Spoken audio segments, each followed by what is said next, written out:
ladies and gentlemen, good morning. You know the deal. We're going to do the ads first. So here we go. And it's getting close to holiday season, so let's keep that in mind. With that in mind, today's episode is brought to you by Paint Your Life. If you're looking for a special gift for a special someone this holiday season, something that's truly unique and personal, well, I have a great idea for you. At paintyourlife.com, you can have an original painting by a world-class artist done by hand from any photo at an affordable price. Personally, I think this is an amazing idea. With the Paint Your Life's compilation portraits, you can also bring together family members who have actually never had the chance to be together or meet for a particular photograph. You can create a portrait of the whole family without the need for everyone to be there for that family photo. You can choose from a team of world-class artists and work with them until every detail is perfect. It's a quick and easy process. You get a hand-painted portrait in about 3 weeks. It's going to be meaningful, personal, and, of course, you could cherish it forever.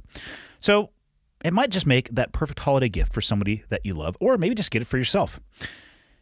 At paintyourlife.com, there is no risk. If you don't love the final painting, your money is refunded, guaranteed. And right now, as a limited time offer, you get 20% off of your painting. That's right, 20% off and free shipping. To get this special offer, text the word HOT, H-O-T, to 64-000. That's HOT to 64-000. One more time. Text HOT to 64-000. Paint your life. Celebrate the moments that matter the most to you. This episode is also brought to you by Disco. Now, personally, I think this is also a great potential gift for the men in your life. Young, medium, old. I actually don't know where medium would be in that, but this is all about skincare based around men. Now, personally, I haven't had a lot of problems throughout my life when it comes to skincare, but I know some people who have, and I've watched my two sons try to navigate it, and these are things that I think about when it comes to gifts and products that will work well for them. So what is Disco? It's a clean skincare brand that's based in Austin, Texas.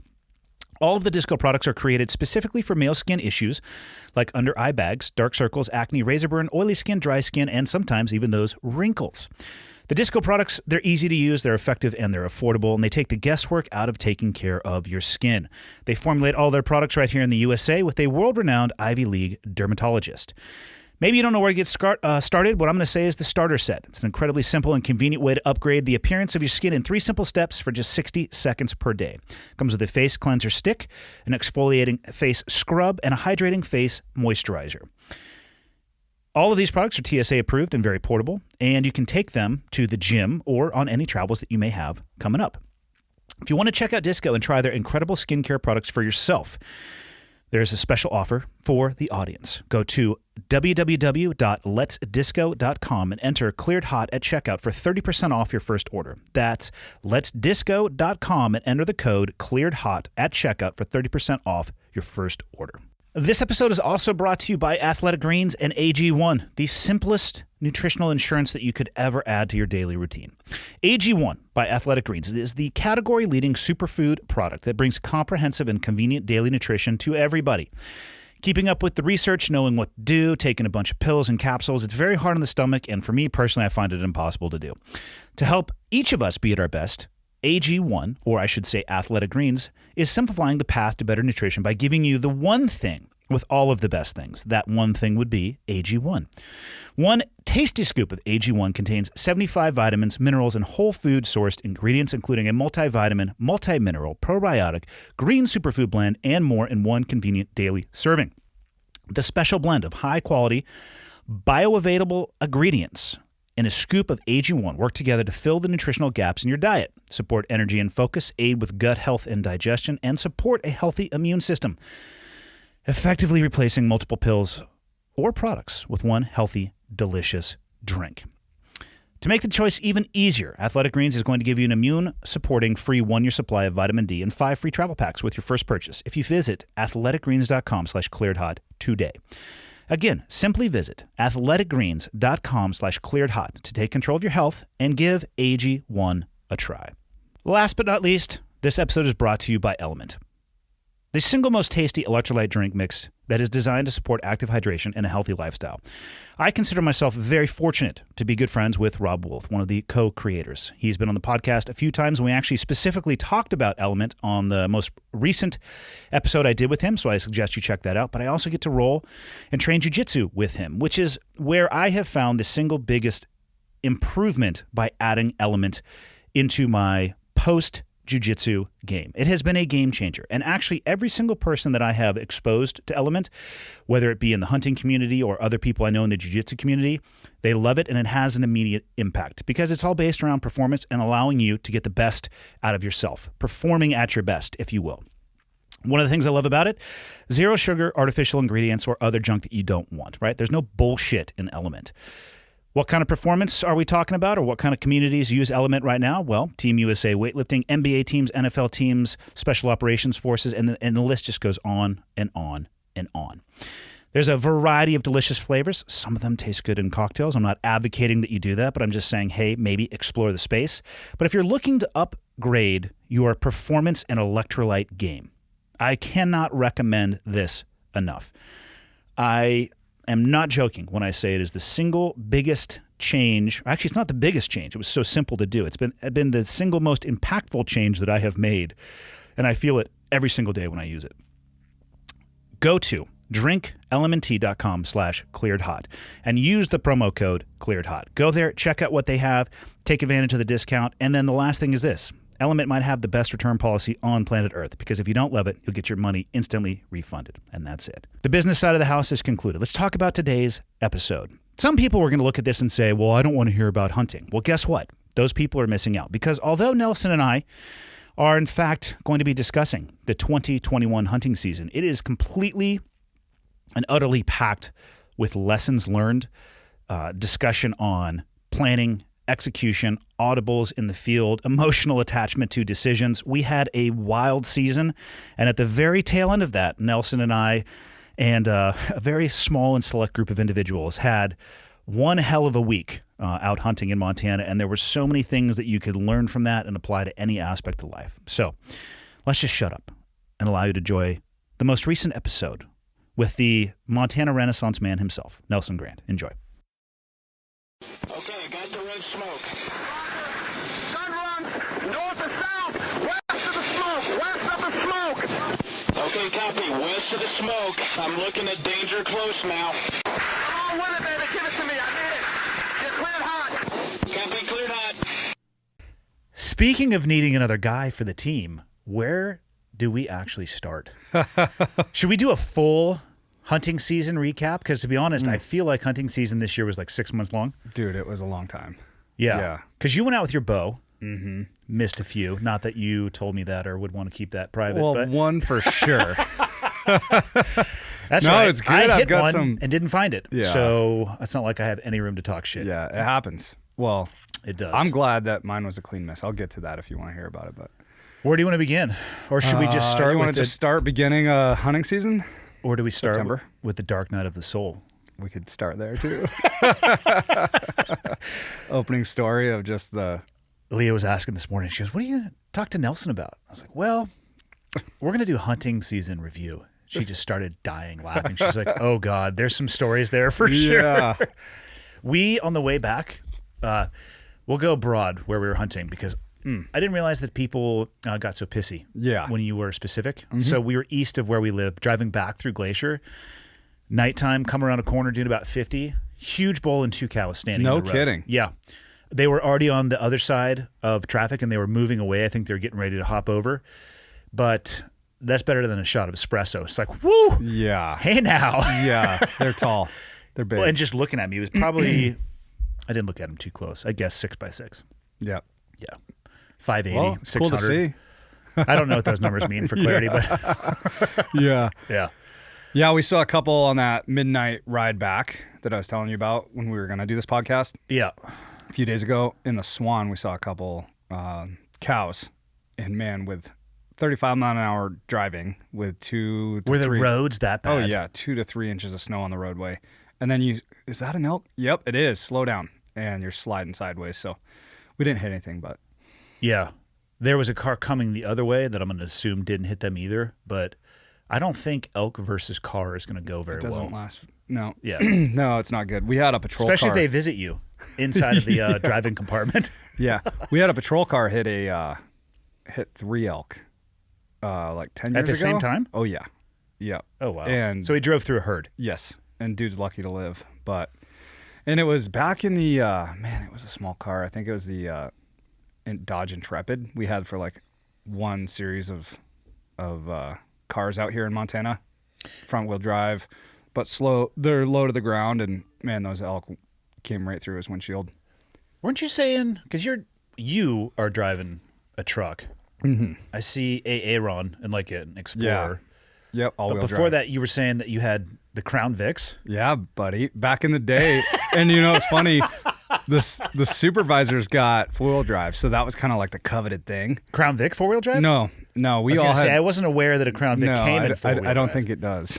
It'd be legit if it did. But you just with a Vic, you learn to keep your momentum going in the snowstorms, just like a snowmobile. Just don't stop, and hopefully you don't hit a hill. But I would think with the Crown Vic, what you would learn is that you need a different car other than a Crown Vic. they're in fun though in snowstorms. the summer, getting those. In the summer, yes. Yeah. In the winter, it'd be fun to go sideways off of a cliff, and then that'd be Totally. the last time they saw Deputy Grant. So Yeah, those 4-wheel drives though. When I started, it was supervisor only. Now everybody has them. it only makes sense, Yeah. given the season we're getting Yeah. into. Yeah. Like last night, or even this morning, snowing at the house, just above freezing, but raining on the roads. Mm-hmm. Just thinking in my head, like, man, I don't want to be on the roads anywhere tonight when the sun goes down. Yeah. Just complete and utter. Did I ever tell you that I slid through the intersection? You know the missiles where you make the turn at my house? Yeah. Did I ever no, tell you about this? You never did. So I'm coming down.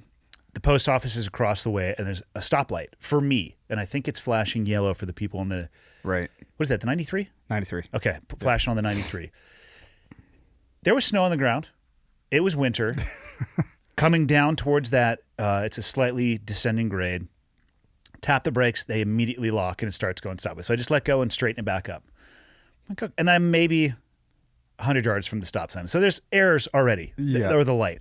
Errors already. Were you in your race truck?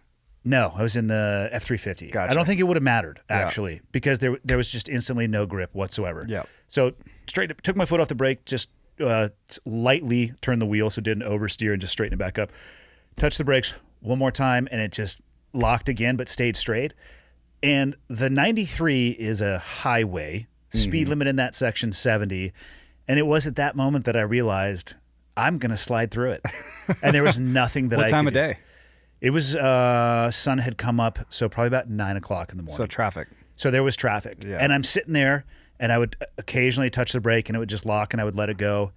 And then as I got to right before the intersection, I'm like, fuck this. I'm going to at least apply the brake. So it turned a little sideways, and I slid completely through it. And then as I made it through the intersection, straightened it out and just turned around into the post office and left.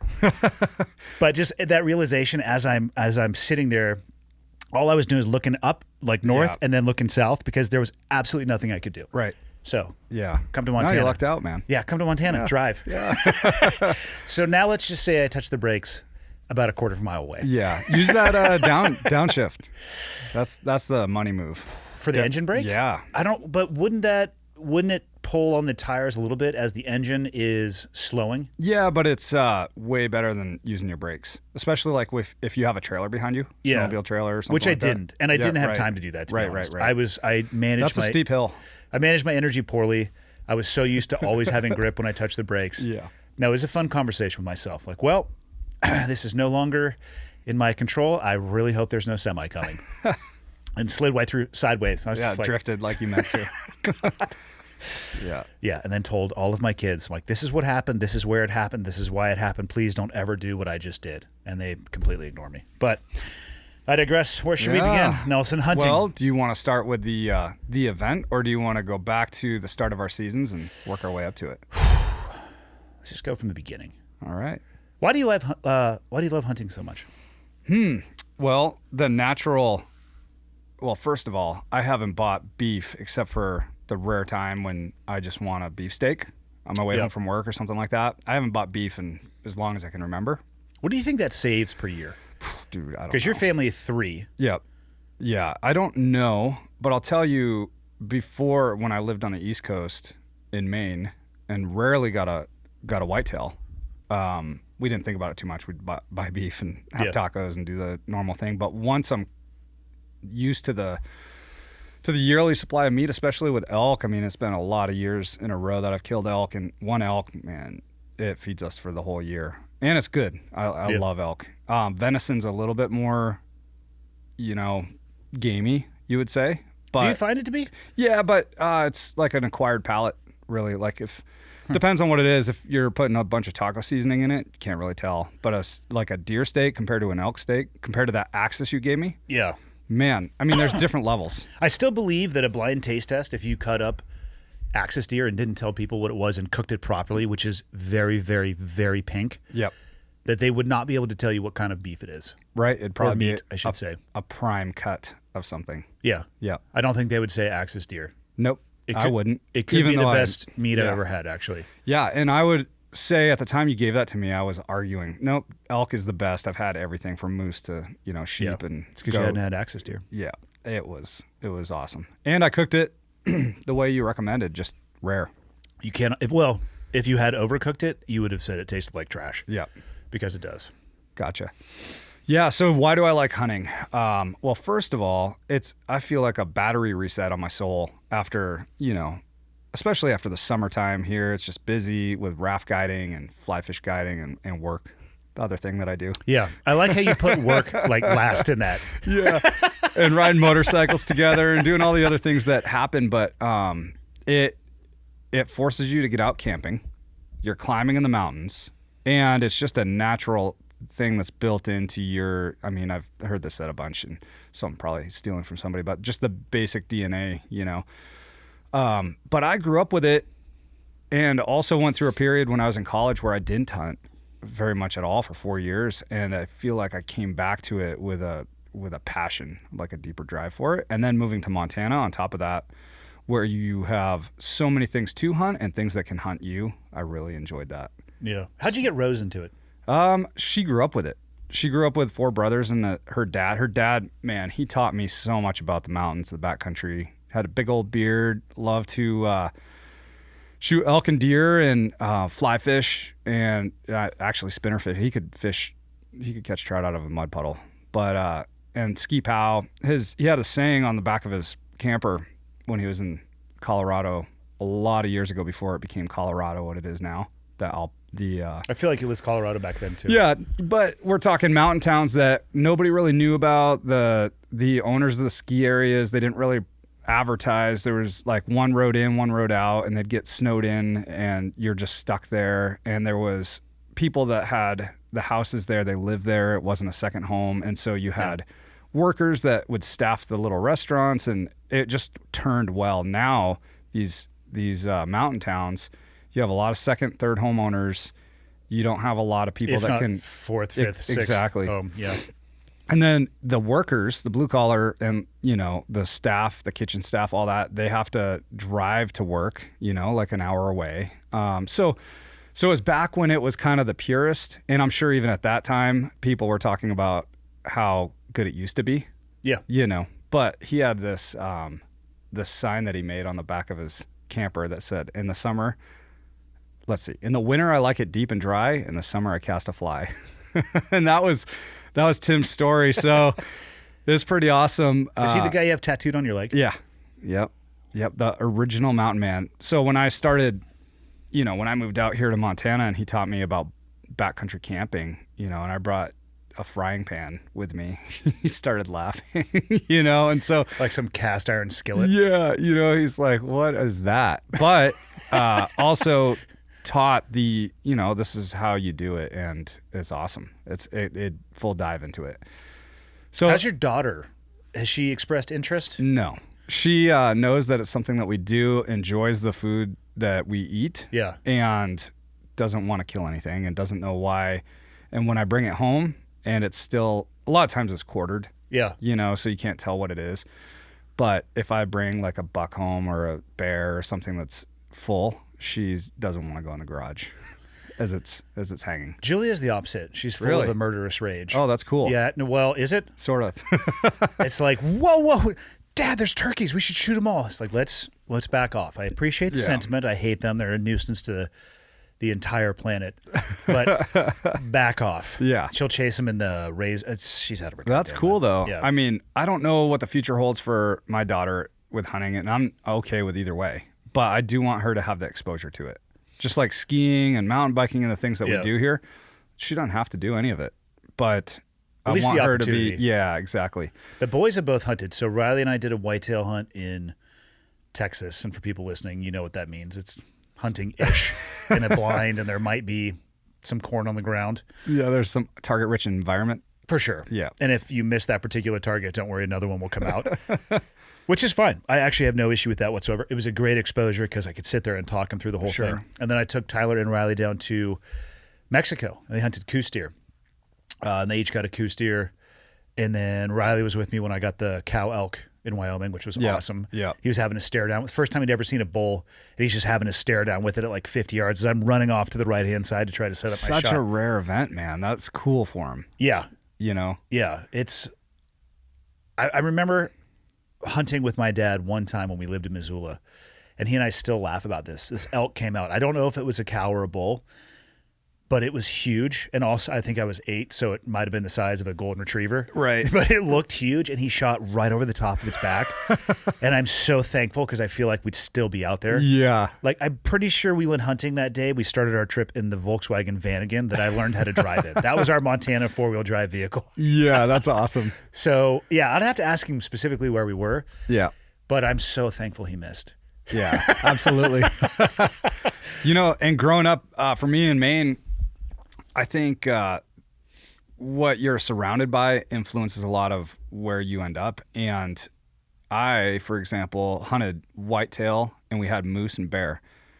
So I could care less about getting a moose tag right now. I know eventually that's something that I'll want to do. You mean right now in Montana? Yeah. Yeah, just because there's all kinds of other big game that I'm trying to find. And then, I mean, if I got the tag, I'd be stoked. Don't Yeah. get me wrong. And You I put in for it, right? Yeah, yeah, absolutely. Because those points, it takes a long time to draw that. But it's not really a top thing for me. And this, probably a bunch of people listening to this are blowing their mind. Like, what? But same with whitetail. I would much rather because you get one general deer tag. Mm-hmm. You could shoot either a whitetail or a mule deer in Montana. And so I love the pursuit of mountain mule deer. Just high country bucks that just live in the middle of nowhere, up like using my mountaineering skills to get after these guys, and maybe seeing one in a season. And if you see it, it's just this mondo Hanyaker of a buck. And Sometimes it's just right by your car. yeah, exactly. And so whitetail for me, I think I'm just on a lower pedestal, and it's only because I was exposed to it at a young age, and I saw people killing them, and it was okay. But this Wild West thing, like elk, I remember the first time a bull elk was called in front of me in bow season, and I felt like the ground was shaking. Oh, and it was bugling? Yeah, in bow season and in September here in Montana. It was, I knew forever I would hunt these things. Yeah, You know, as long as I agreed. could. So, yeah, I think. So where'd your season start this year? So this year it started archery elk. We had talked about with Barklow getting and actually I did get the antelope archery tag. The 920? Yep. I got the same one. And we were talking about trying to put together a hunt. Didn't work out. That was the end of August. That would have happened. So my season really kicked off like second week of September, I want to say. They're really amping up. Bulls are starting to turn on. And started with my buddy Stefan. He came out. And it's pretty funny. We were standing at my buddy's camp. And we hunted for a day, didn't see anything, didn't hear anything. That night we heard some bugles. So the next morning we were like, all right, we had a game plan. We're going to actually hunt nearby the camp, then work into the sweet drainage that we were hearing that bull bugle at. So we had our arrow presses going first thing in the morning, and out of the camp door, I walk out in my socks, rip a bugle, and 200 yards away up on this mountain, a bull bugles right back, and I can hear crashing. So I run in, like, Stefan, yeah, dude, this doesn't happen. You know, I'm like, get your boots on now. And he's like, you're kidding me. I'm like, You get have your boots on. Less than minutes Yeah. if they're coming at you that speed. Dude, so I grabbed my bugle tube, my reeds. He grabbed his bow, his release, his rangefinder, and we ran out like boots untied and right out the door of the cabin. And our coffee's, sitting there stewing or whatever coffee Yeah. does, however you say. Percolating, probably? Percolating, yeah. And So I get 80 yards behind him. I'm like, get up in this field, get the wind's right. So I bugle again. This thing is 100 yards away and stopped. It had run in, stopped. Now it's waiting for, like figure out where we're at. I bugle again. It comes crashing. Within 4 minutes, Stefan has a huge bull down on the ground. Nice. It was like you could see the cabin. How far was his shot? So it came running in to 20. To you? To him. Okay. I'm way behind. I'm like 80. I found with elk hunting, they say that, you get your collar 50 yards in front of you. I go a lot further back because it just, a public land bull is so much more switched on to the They're threat. going to hang up unless they can see you. Yeah. So I like to be beyond that hang up if I can. So I try to get 80 to 100 yards. So I went 80, bugled that first bugle. It ripped. It's coming in. I stopped, I think, one more time. I could hear it raking trees. I bugled one more time, and then that thing was in his lap. So at 20 yards, it came in, but kind of spooked. It came way out in the open of this field. Spooked, ran. He estimated 20 yards. So he had ranged where he saw it coming through the timber, ranged where it was going to poke out, put his rangefinder down. It was a 20-yard shot. Comes out, and he's at full draw. It doesn't give him the shot. It busts out 20 and then stops. And so he just guessed, hey, that's another 20. It ran, so he put his 40-yard pin on it, double lunged it. It ran 20 feet and tipped over. What kind of broadhead? What was he shooting? Fixed or mechanical? It was fixed because we had that talk because I'm on a mechanical thing right now, but I'm not super sold on it. I don't know. I got to do a little more. Every bull that I've killed has been with a mechanical. Yep. But and if you put it in the right spot, you're good. But if you hit a shoulder so I hit a shoulder this year, and I've had a lot of conversations with people about broadhead since then. Where I hit my bull in the shoulder, I do not think a fixed would have actually made a difference. Right. And I say that having quartered out some front shoulders of bulls and that massive, I hit him squarely in the bone, like dead center. Maybe it would have penetrated a quarter of an inch, but it wouldn't have hit anything in the cavity and killed him. So don't hit a bull where I did. I'll tell that story later because it's the most disheartening thing in the world to get that shot perfectly broadside, amazing light. Yeah. And you just get the rest of the year to think about how much you fucking suck. Totally. At archery hunting. Dude, totally. It's discouraging. Yeah, so he starts raising his hands over his head, and I saw him shoot. I heard the hit. Yeah, the thwack. Yep, and I didn't know if it had stopped nearby, and we needed to just settle and let it and he gave me the motion. It's down. Ran up, and where I could turn around, see the cabin. In front of me, see Stefan, and then look to my left and see a bull laying in the field. And I'm like, this does not happen. So the varsity move there is you go back and get your collar. That's what we did. Yes. Actually, we didn't. We heard another bull bugling up on the same hillside that this bull was at. And you probably still had a tag. I have my tag, yep. Yeah. So we reset. We went back and got our gear because now, we're going to go a little ways away from the cabin and it's not time sensitive. Throw on our backpacks that were already pretty packed. Game bags, knives, water, and if we get after it for the day, food. So we did not get coffee right then. We run after that bull, and man, he had him almost in my lap 3 different times. He just wouldn't come out of this opening, which I couldn't cross. Yeah. So it was like 65 yards, but in the timber, I couldn't make the shot. And I thought we'd get another opportunity, and all of a sudden they turned off, and that was the end of that morning hunt. And so we went back, got the coffee, and then went and processed his elk and walked it to the truck, and that was the end of that one. How do you pick where you're going to start your hunts? Are you an onyx observer? Do you go off of local spit of buddies that hey, check this area out, we've had success in the past? So for the rut, I don't necessarily do that. I think that it takes a few days to find out where the elk are, and once you find them, you can hunt them. So typically, this was a blind spot actually. We just went to my buddy's cabin. He's like, yeah, there's usually good elk there. And sure enough, we had one day with not hearing anything until dark. So we're like, and not seeing a lot of tracks either and sign. So I had my doubts in my mind. And then the next morning I just go out the back door in my socks, rip a bugle, and it's on. And then we almost had a double.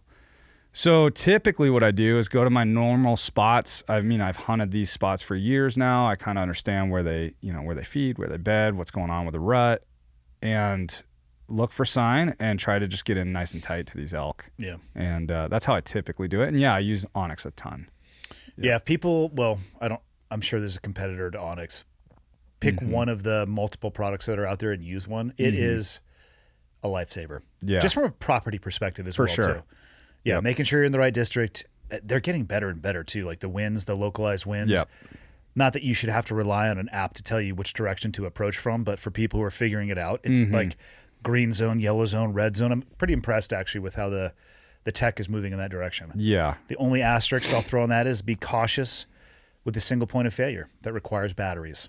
Because I've had those, not my phone particularly, but other things that require batteries fail in the moments that I need them, and it sucks. Dude, my buddy Adam and Dylan, he shot a bear up on a mountain. He had backpacked in solo, shoots this bear, texts his wife, yo, just shot this awesome bear. She's like, send me a photo. So he takes a picture of the bear, he shoots it out, and it's one of those like the bar's 3/4 send. It's like 1x. So he just sets it down, takes care of his his bear. And it's a nice bear. Gets back to his phone and he picks it up and it dies in his hand. And he's like, I don't remember where I left my spike camp.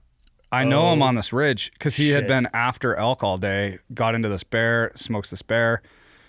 And so he throws the bear on his back and he carries it around on this ridge top looking for his camp with a headlamp, which can't really give you perspective. At all. You're going to get maybe 20 yards of vision. Yeah. And so at some point he says he sees this mountain range and he's like, I do not remember seeing that from my camp. So he goes to sleep and, you know, he doesn't have his phone's totally dead. Yeah. Goes to sleep and September, it's cold. He pulls the bear over him. Serious story. For sure. Yeah.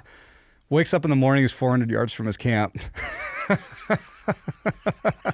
And he had a spare battery, but he's like, I don't need this today. This will be like tonight. I'll like charge it while I'm sleeping. But yeah, while that picture was trying to send over and over and over, it just smoked his battery. There's so many lessons to learn there. Yeah. Here's the first lesson for everybody who goes in the backcountry: get an inReach. Oh yeah. Yeah. When Denver had one, I had one, and you had one, and we sit there and we are constantly in communication. I hang it right off my bino harness, especially for bow hunting. Make sure you silence all of the alerts or keep it in your backpack. But for me with the rifle hunting, I just had it there. It links to my phone, and if the phone dies, I can still both navigate and text off of the inReach. Totally. Like it will. I'm not going to say it's going to save you, but it will keep you in communication. Yeah, and that peace of mind of just knowing that you have an option. Yep. And during the rest of the year, I put it down to the Freedom Plan. I think it's $12 a month. And it comes with like 10 texts only or something like that. But snowmobiling and all the other things I do, typically I'm good to go. Yeah. But September, October, November, I bump it up to the most expensive plan. I think it's $60 a month, unlimited texting. Yeah, and weather polls. Yep. That's another thing on the inReach or again, I'm sure there's competing products, but you can pull accurate weather. Like which wind? may or may not have occurred later in the tales we will tell today. Yeah. So your buddy got a bull. And Yeah, awesome bull. And we only had a couple days at that camp. So we reset, went down to my other spot in southern Montana where Paul Downing was going to come join us. So I hunted 2 days with Stefan. He came down to call for me. We were hunting a spot where we mountain bike in. Is sick. It's like 7 miles back. Problem is the bulls just weren't talking. Too early? Yeah, it was. Well, it feels like, well, they were breeding. They were with bulls with cows. They're kicking little bulls out. They just weren't talking. And so we had a balance. You know, we're bumping elk. We're into the zone. We know that they're here, but they're not talking to us. So we ended up sitting and waiting for them to travel different corridors and stuff. It just wasn't turning on. So Paul joined us. After a day of that, we decided to reset and go check this other area that I rifle hunt in. And dude, it was insane. We got into one day. We had over 200 elk in front of us with 7 different bulls. They were just, I think it was a huge, several different groups that collided, and we were watching them from a distance just spar with each other. It was awesome. We got so many close calls. It's open country down there, so it's really tough. Close the distance. Yep, to close the distance. But it was what you live for. And one of the days, Paul ended up having to leave. I had like 3 more days left, and I'm like, well, they're turned on right now. I'm going to continue to hunt them. So I went after them. This one day I did 17 miles by my inReach, but it was like looking at my track. It was like up one mountain, down, up another mountain, down, because I'd hear a bull bugle from his bed. I'd go in, get tight, call. They'd come in. It just didn't not work out, whether it was me or the wind or whatever. And that's the day that I shot an arrow right over a nice 6 points back. So I There's so many lessons from this season. And just like you said, you go all year for that one shot. A lot of times, I can guarantee that I'll have a shot every year on a bull. I cannot guarantee. That's tough to say, but that's awesome. Yeah. Well, for the last probably 12 years, that's happened for me. I've had at least one shot. At least an opportunity. At least an opportunity. And it was up to me to make or break it. So that's how I kind of approach it. You know how I'm optimistic. You know, everything's good. We're going to get this. It's disgusting how optimistic you are, actually. Well, it bounces up against realism sometimes. Yeah, so it does. That's why I had that 17-mile day, and it was with a pint and a half of water and, you know, a few granola bars. But man, I was into elk. The opening this morning of this day, I glassed a herd of elk on top of this ridge, and they're bedded already. So I get in just as daylight comes up. So I get in tight on them. This other bull gets my attention. I go in after him, and I end up busting this herd out. The wind switches. So bummed out, I climb to the top of that ridge, and then I just hear bull after bull after bull bugling down this canyon, and I start glassing, and I see all these herds of elk just moving to their bedding zones. So I've got one straight across from me, one herd of about 10 with this monster 7-point in it. And so I'm like, okay, he's going to be there till about 3 this afternoon when they get up, and he starts bumping them and they move again. And it's like 10 in the morning now. But I also watched this other herd go over the mountain. I'm like, I'm going to go slip in on them, see if I can get a shot. If not, this is my backup plan. And man, all day into elk, just couldn't put it together. So I get in tight on where I saw those ones bed, and I knew it was north-facing forested area. And I sit down to wait to hear them bugle, because I don't want to bugle at this point. They're bedded. I don't want to sound like a bull coming in to try to bust cows when they're bedded and chill. I know he's going to rip. So I sit down, and I hear just this crashing behind me. And this is like the first time I sat down all day. It felt so good. I'm like, sit down. It's like 1 p.m. Sit down. I hear just this crashing behind me and this monster bugle. And I'm like, did somebody see me sit here and they're like screwing with me? Like the bugle right behind me. So I stand up, knock an arrow, move around this fir tree that was right behind me, and this cow goes ripping by it turns out 30 yards. And I knew that bull was right behind it. And so I knock. As I hear more crashing, that's the bull coming in. I draw, and he comes right into this lane. Perfect. And I have to stop him because he's going to continue on after that cow. So I do like a buck grunt. I'm like, brap. That's all I had. I didn't have a reed in my mouth or anything. Did he throw the brakes on? Dude, immediately. And he turned, and he looked, you know how they look cross-eyed when you're standing right in front of them? No. It looked like he was looking cross-eyed, like right through me, trying to find out what just made that sound. But he's like hot, you know? Yeah. Nice 6-point bull. I like switch from, that's a shooter bull, I'm looking at the horns, to, okay, pick your spot, get this done. And I don't have my range up. I had gone to full draw. So I'm like looking at the ground. I'm like, that's to 20, that's to 30, that's to 40 where he's standing. So I draw, settle on 40, shoot, watch my Luminoc go right over his back. And he turns and runs like right after that cow. Didn't faze him a bit, but I was like heartbroken. Devastated. Yeah, man. Like throw this whole thing away. So I ranged where he was standing. He was 30. And it was my own bad, you know, in the heat of it. Yeah. I misranged in my mind how far it was, and that makes sense. It was just over his back, barely over his back. What lessons did we learn from this, Nelson? Man, I need to range everything. But also, you don't need to range everything. You give me shit about this. I know. Every time you sit down, do you range everything? And I said, no. Because I told you the story, and you're like, yeah, well, dude, this is what you do. You got to range everything around you when you take a break. That's not what I said. I said you should range a few things so you have a general idea. Yeah. Well, it wouldn't have mattered because it was behind me and behind the fir tree. But yeah, but you range what's in front of you. Yeah. Totally. Yeah. I get it. Or just take a fucking nap and shoot over their back, Nelson. It's your choice. So that happened to be my one shot of the season. That happened to be my one shot. And I thought, so the rest of the day didn't stop there. I got on more elk. I got to full draw on some spot and stock bulls. This one was at 70. I have an adjustable pin. Yep. But I knew right over the crest of this hill, like I'm watching him at 70, and between him and me are more cows, and he's pushing cows. I had done this awesome stock in my socks, got in tight. And so I'm like, well, if I got a 50-yard shot, that's way better. I'm going to wait. And turns out the wind switches and the one cow stands up and they don't bust out of there. I got a cool video of it on my phone, but they move. And now he's at 100 yards. And now I'm chasing him kind of over finger ridges, but I never do get in tight again. And so that was the end of that day. And I was so worn out that I had one more half day to hunt. And I knew, I'm like, if I smoke a bull tomorrow morning, and it's a full day. Yeah, and I'm solo. Yeah. So, and I'm 4.5 miles back, which isn't bad for good bow hunting, you know. But to do multiple rips, it's also 4 laps. Yeah. With 100+ pound backpacks. Yeah. So. Yeah, you would have had 20 miles on the hoof just to move the meat alone. Mm-hmm. So that was the end of my archery, basically. That was the last day of chasing bulls with my bow, and it was insane. Isn't it sad when you have to hang it back up? Dude, I know. I can't wait till next September. Sometimes instead of hanging it up, I just want to throw it out the front door. Yeah. I mean, I'll go get it right afterwards and then hang it up, but make sure it's still shooting right. God. Yeah, I got one shot too. Yeah, so tell me about your So I your pulled the experience. 920 antelope tag as well. Yep. I've only hunted antelope once, and it was, long story short, antelope have amazing vision. Yeah. Dudley's advice is get in front, be ready, and when they walk out in front of you, shoot them. I'm like, sweet, that's what happened. So Good advice. yeah, it was good advice.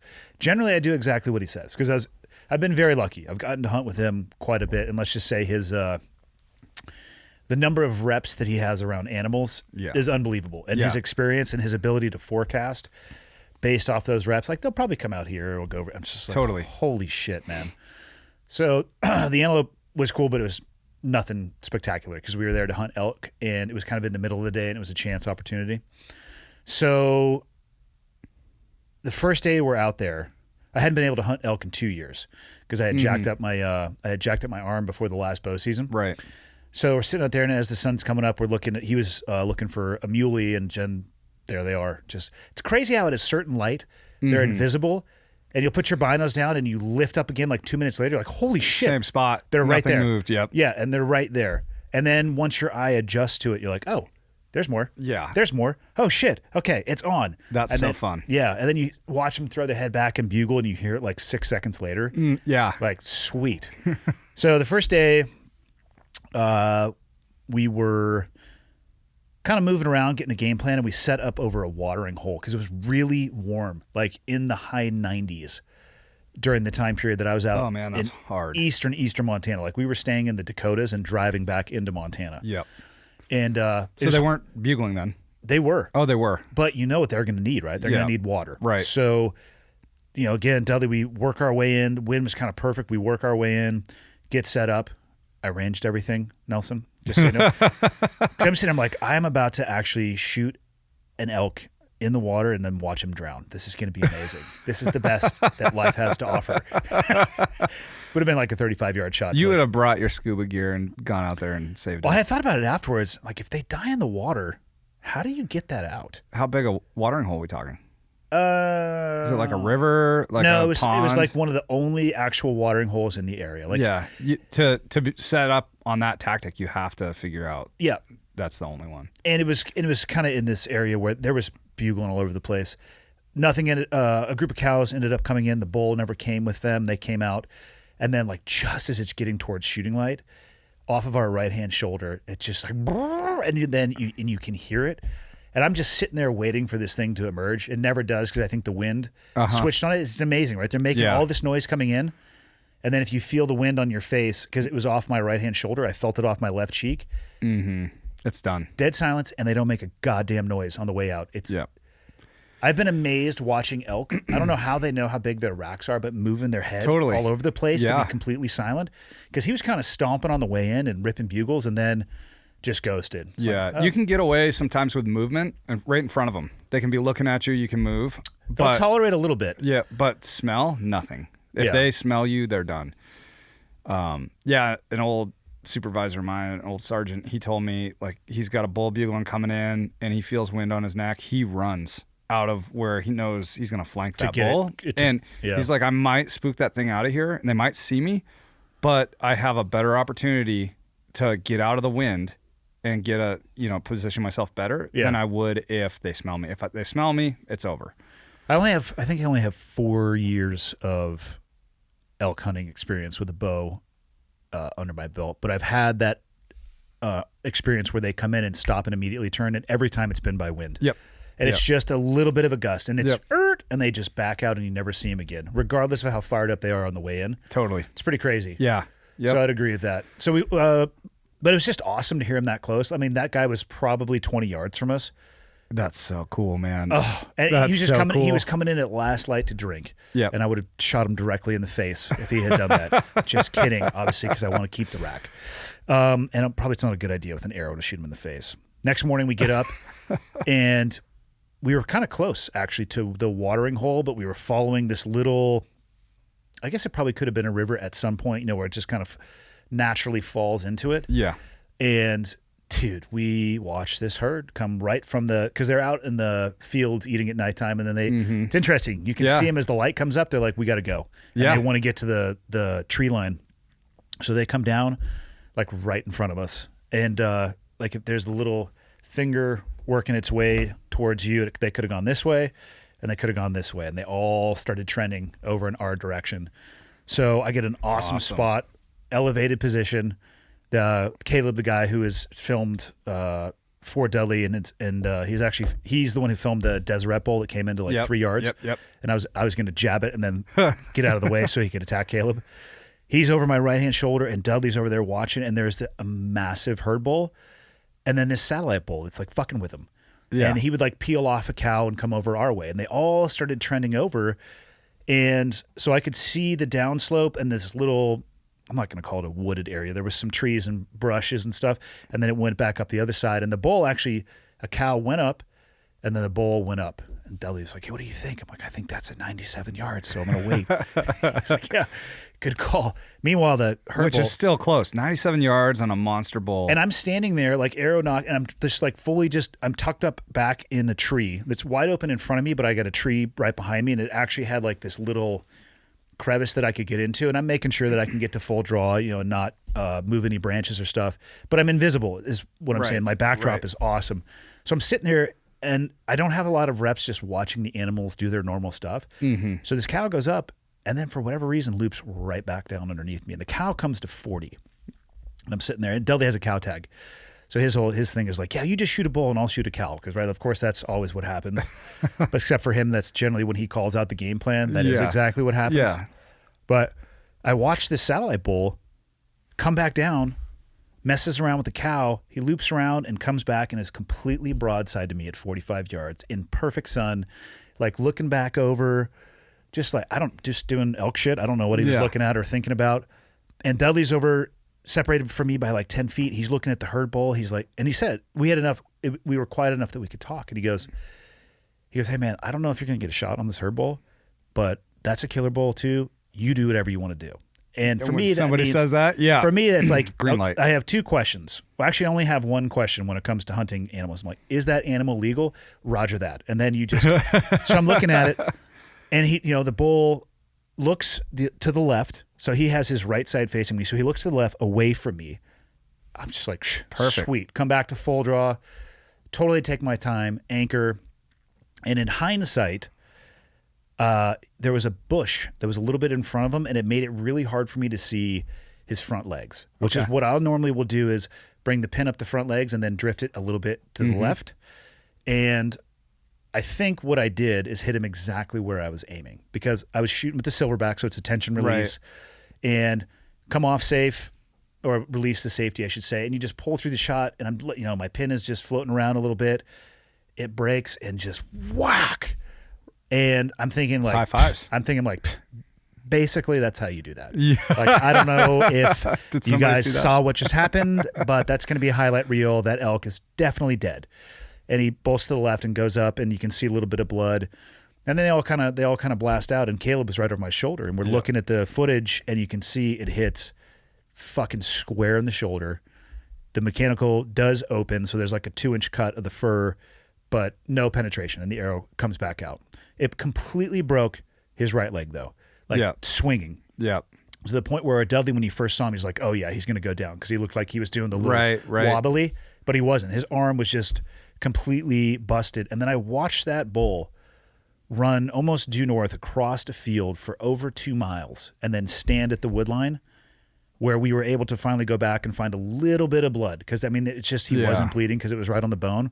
A few drops, and we picked a direction we thought he went. We bumped him one time and never saw the guy again. Wow. But I think in hindsight, because I'm sitting here, I'm like, okay, what can I learn from this too? Like I had the range. I didn't even bother. Actually, I did bother ranging him just to be sure, but I had ranged the bush that he was at because I was kind of trying to. I have a single pin sight too, but it has the two. What would they be? They're not LEDs. They're fiber. Yeah, the two little fibers. So for me, one was at 35 and the other one was at 50. Yep. And I had it on 35 and I ended up dialing it to 45. But I should have taken the time to recognize that the front leg was a little bit obscured because I think my aiming point drifted just slightly to the right. And it's a matter of, it was at like perfect heart height. Yeah. 2 inches to the left, that thing would have made it up the side of the hill. Right. But that's not how it went.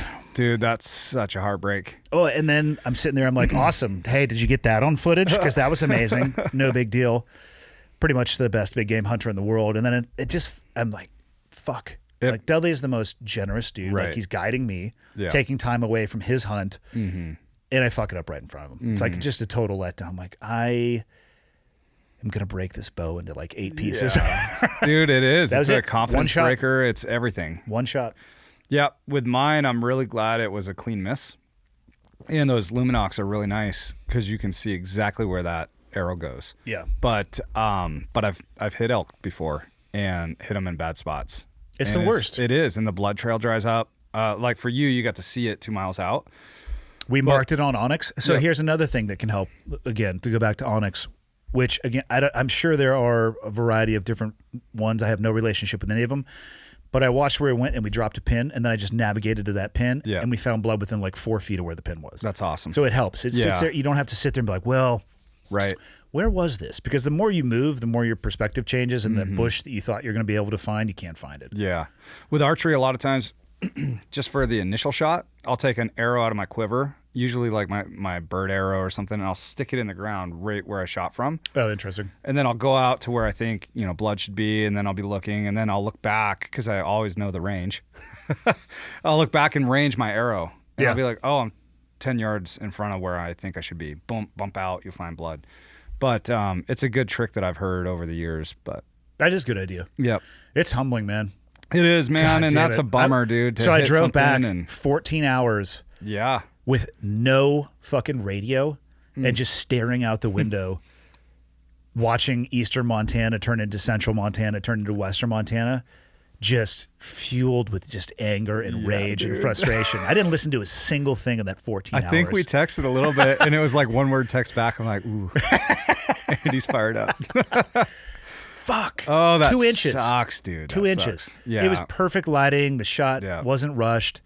I think it actually just hit exactly where I was aiming, and which would make sense. I have enough reps to have an understanding of the animal behavior, but not enough reps and exposure to have been able to compensate and realize, like, ooh, your aiming point's a little bit off because your normal visual perspective. And then Deli goes, yeah, there's a hump on their back. Just aim left of that. I'm like, hey, asshole. Thanks for the... Yeah. Where were you 2 hours ago? Yeah, dude. But I spent 2.5 days looking for that bull, sitting on watering holes, going up high and glassing in the morning, driving the roads. Yeah. Couldn't find it. Yeah. Did everything I could to find it until I needed to get back because we were going to the Reno camp. Yep. Pushed it to the last minute. It's like, fuck, man. There you go. Yeah.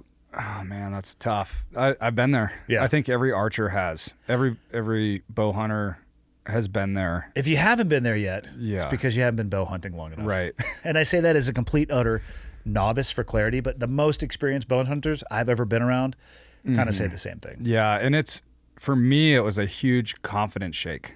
It was like I did everything right. Yeah. And I hit them where I shouldn't have.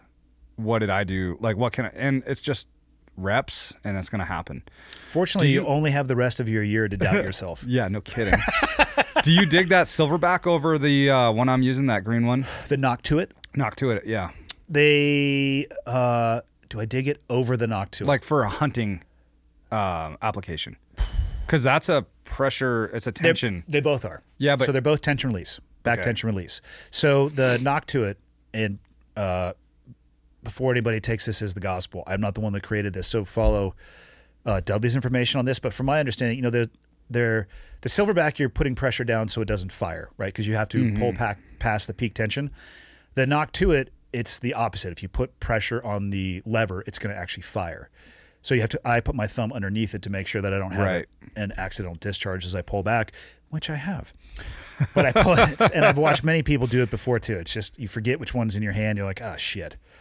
But I wrap my thumb around it, and I use it the same way as a silverback. I don't apply pressure with my thumb onto the trigger. I'll put enough just so it hangs up, and then it's pulling back with the scapular muscles. So in theory, they're the same. I do shoot differently with them, though. Like my accuracy increases with the silverback, which is the true just tension release. But I like the ability to positively lock the knock to it onto my D loop. Right. Because it's a step that you don't have to take with the silverback. Because the silverback doesn't have, with the knock to it, you can close that and click it in. Yep. Whereas the silverback, and that's what I was asking. So I like it for some applications, and I've killed elk with both. For whatever reason, I shoot slightly less accurately with the knock to it. I probably have too much thumb involvement, or maybe I am, squeezing my hand a little bit. But I will take that trade-off more often than not because I like to be able to positively attach it. They're both great, but I think, or the way I practice is about 80% knock to it, 20%. I'm sorry, 80% silverback leading up to the season, and then about 20% of the time with the knock to it as the season gets closer. Gotcha. Because then you get that reinforcement of that the tension release, the surprise break. Yeah. Cool, man. Well, but I also have two releases with me at all times. Yeah. Like when I was hunting with the silverback, I had the knock to it in my bino harness just in case. Yeah. Because I'm a dum-dum. And sometimes I put things down and don't remember to pick them up. Right. So single point of failure is not good. Dude, that's heartbreaking, man. Heartbreaking. I brought back some sweet, Eastern Montana air, though, in those Yetis. I had those two big, caution Yetis. Yeah. Yeah. Just completely. Well, actually, I take that back. I had a huge Yeti with 3 bags of antelope in it. It's like, God damn. Have you eaten any of it yet? No, I haven't had a chance. Yeah, I bet it's good. Yeah. Yeah. Well, one great thing about hunting with Dudley is that he's way faster at processing it than I am. Oh, totally. So the trick is, I'm like, hey, Dudley, how do you clean those back straps again? Dudley, how do you get that silver skin off the back strap? He's like, you just do this, this, this, and this. I'm like, well, this one looks a little bit different. How would you do it with this one? Tricks, bro. Tricks. Yeah. We're going to go process all the deer tomorrow. Oh, cool. Or start the process of doing that because we got some quarters to work our way through. I have, a cooler, one of those coffin Yetis full as well. So we both suck at bow hunting. Yeah, so that was so we transitioned to the boomstick. Yeah, dude. So I think my first rifle hunt might have been with Dustin. I was telling him about this encounter that we had. So Dustin moved here a few years back and has obviously wanting to hunt and just police officer. We won't hold that against him. Yeah, KPD. Yep, we won't hold that against him. So so we go out and I know there's a lot of bears in the zone. We get there at daylight. It's been snowing all night and snowed for the first 3 miles of our hike where it's kind of just useless trail. Like, I mean, you can get into game. We're ready. Yeah. But I knew the honey zone is about 3 miles in. It snowed till about 30 minutes into it. 30 minutes before the 3 miles was up. So we got there and it was all covered, blanketed with fresh snow. Another sidebar is this creek that I had crossed in bow season now had a lot more running water in it. My boots held up great, but Dustin had to pull his and cross in his bare feet, and it was, near glacier, and it's frigid, snowing. Yeah. Snow melts is what it is. But he did it, man. He sacked up and did it. Yeah. Crossed the creek. I'm like, I'm just gonna walk across it in my waterproof boots, but I'll wait for you on the other side while I glass. So anyway, we hike in there. We're up on this ridge. We're walking along, and I back glass because it's the first time now the snow stopped. I can kind of see the other side of the canyon that we just came from, and I glass up 9 cow elk bedded down, and there's probably a bull there, and I'm looking through some devil club and some different brush. So I'm like, well, we know there's elk back towards the truck behind us, so let's go after those elk. And he's stoked. Whoa, day one of my hunting, we're going to get into elk. So he's never elk hunted before. No, I took him deer hunting last year. He shot a buck. he had a few other opportunities on bucks and just didn't make it happen. But he ended up getting a buck. Maybe it was on Thanksgiving last year, but I don't know if he's elk hunted or not.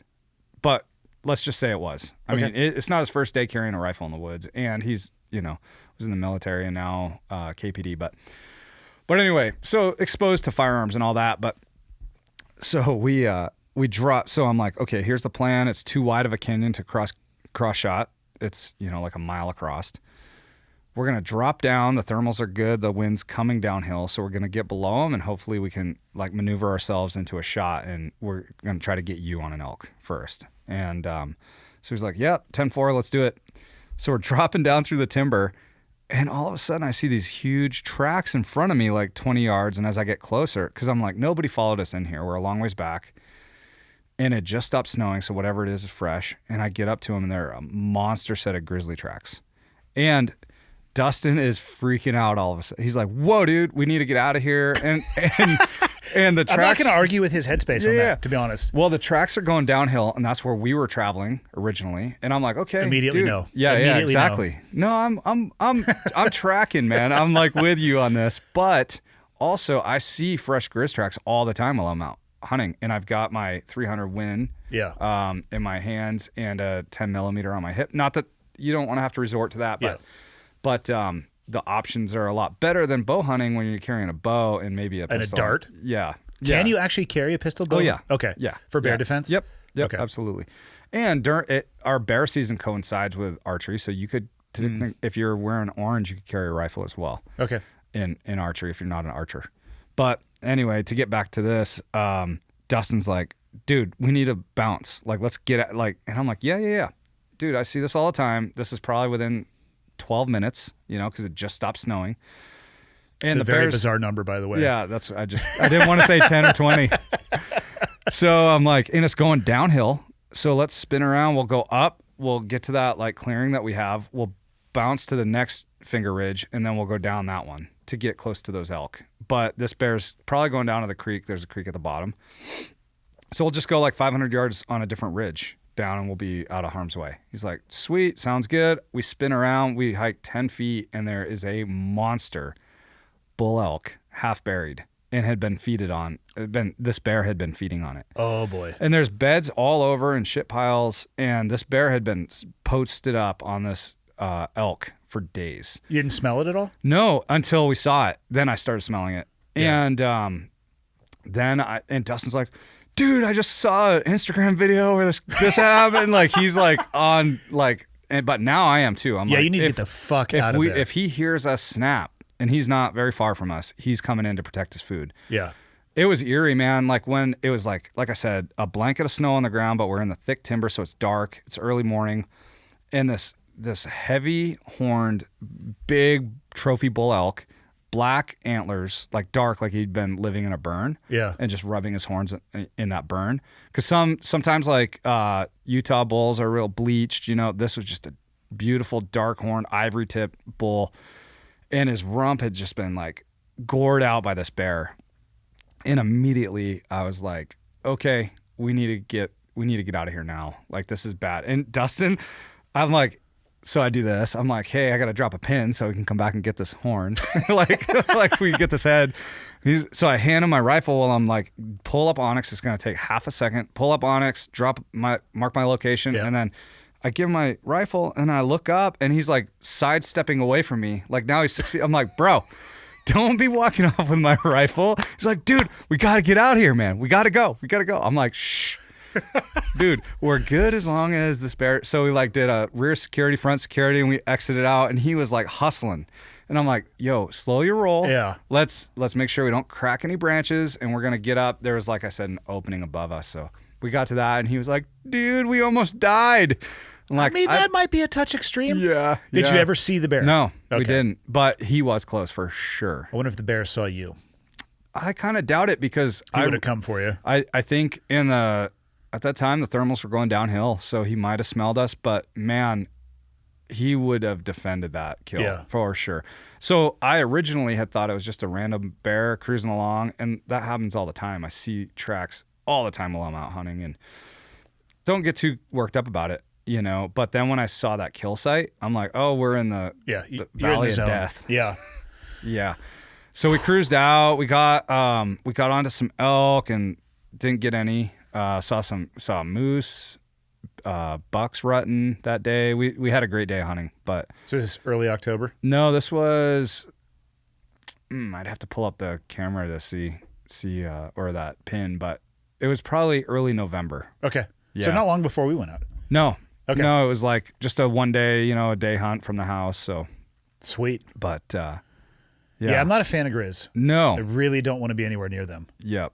Yeah, that I wasn't too worried, like I said. But once I saw that kill, it was gnarly. I've It was already surreal. discussed this. Your optimism oftentimes bumps up against realism. Well, what are you gonna do? Panic and start crushing through the woods like To Dustin? be honest, what I probably would have done was waited until he saw me and then gone, oh shit, and like darted off just to see what he would have done. Dude, my buddy Micah, his friend killed a grizzly here in our area. Self-defense? Yeah, he was bow hunting and it came charging in. He shot it with his Glock 10 millimeter. Well, a 10 millimeter Glock. Well, actually, a 10 millimeter. I don't think it was a Glock. Yeah.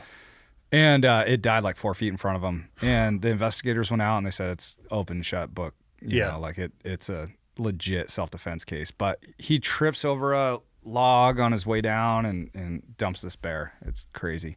That is crazy, and I don't ever want to have a story like that for myself. Yeah, and it could happen. You hunt here, it's going to happen, We should just keep going Yeah. hunting where we hunted then, because I didn't see any bears out there. No, it there's a lot less predation over there. So The only bear I saw this year was, again, back up by my house. The Yep. road that leads in, there's that last little section of asphalt, and I was sitting there on a phone call, had pulled over because that's the last section of coverage I get before I get to the house.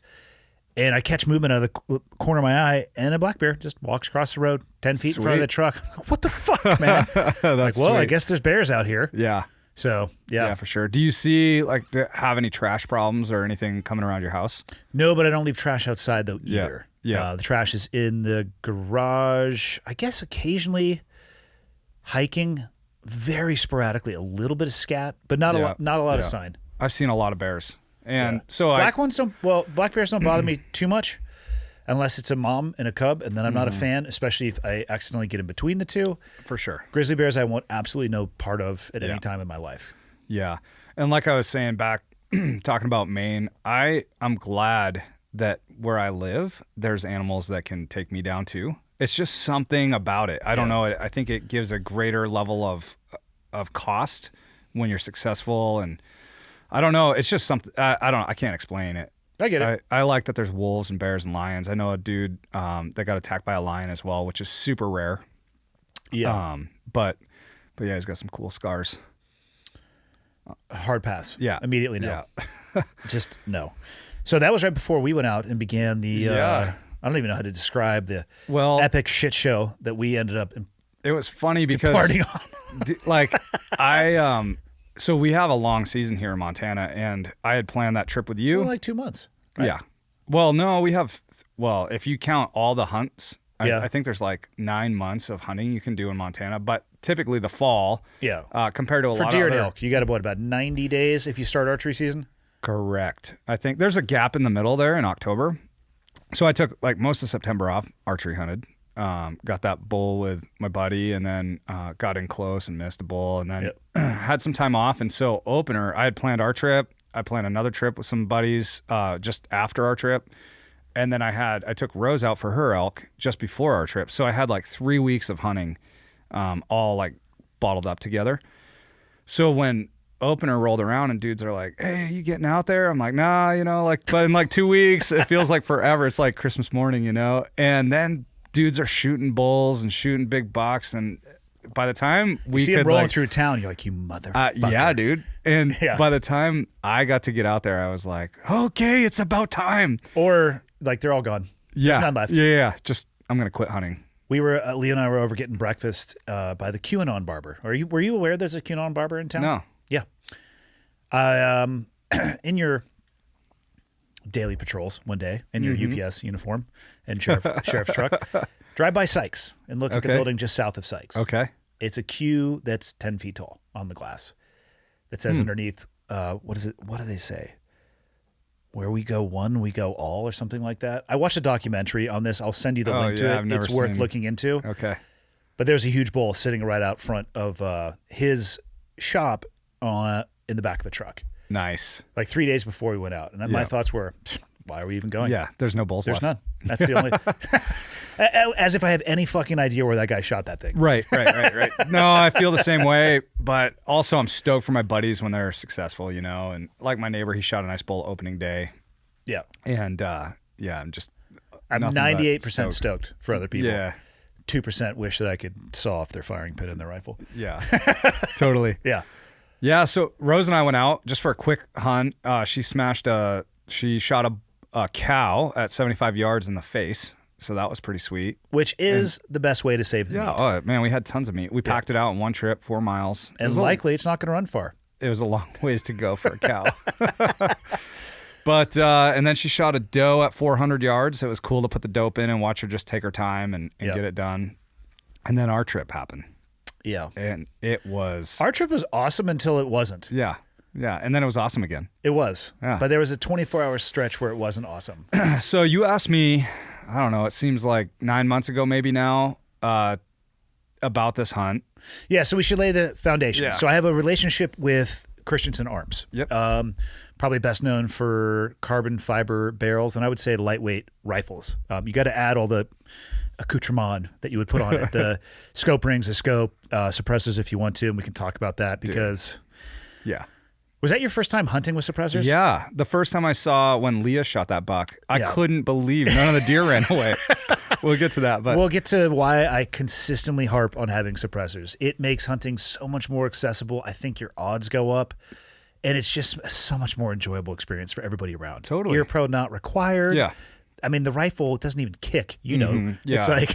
yeah, it's like a muzzle brake that It's like a cap gun that goes off, and then an animal falls over. You're like, what happened? You eject around, you're looking at it, and you're like, all right, put it back in there. But I have a relationship with Christensen Arms, and man, what was it? Was it a year ago? A year ago, they came out, and we talked about firearms, and we didn't have the chance, because we were originally talking about maybe trying to slam a hunt together down by my house. And it wasn't going to work out, and the weather had turned, and they didn't... I don't think they understood the mileage that we were going to put on to make that happen. So we said, hey, let's audible till next year. We started talking about putting this hunt together. And then you had tags. Yep. I had tags. Leah had tags. Denver had tags. Erica had tags. So we had a fistful of killing permits. Yeah. Yeah. And a film crew. And if we had gone with the size of group that we had, we would have had a 0% chance archery hunting. The only reason I would say that it worked is because we were using rifles. Yeah. And the distance that we could shoot. And to be honest, the group was too big. We got very lucky with the success that we had. It would be very hard to replicate that. It was just too many people walking around. Right. And when I was thinking about location for this, I knew the spot would be good because we'd get to glass them up a long ways prior to getting in position for a shot, or typically, versus out here, like in our part of the country in Montana, it's thick forest, so your shots are a lot closer, or typically they are, but it would have been impossible here. Yeah. And I think we got lucky just with the distance that we saw those animals. I would not advocate that anybody go walk around. When that one hunter, when we saw him that last day, and we'll get to that portion of the story, but he is on a hillside looking down at us, and we were in the low ground, and I would have loved to have been just sitting on his shoulder to hear what he may have uttered when he saw like 8 people with orange vests. Yeah, and film crew. And I would imagine it was something along the lines of, what the fuck? Because I was legitimately thinking we were going to have smash windows or like flat tires. Yeah. 3 trucks at the trailhead, all packed with people.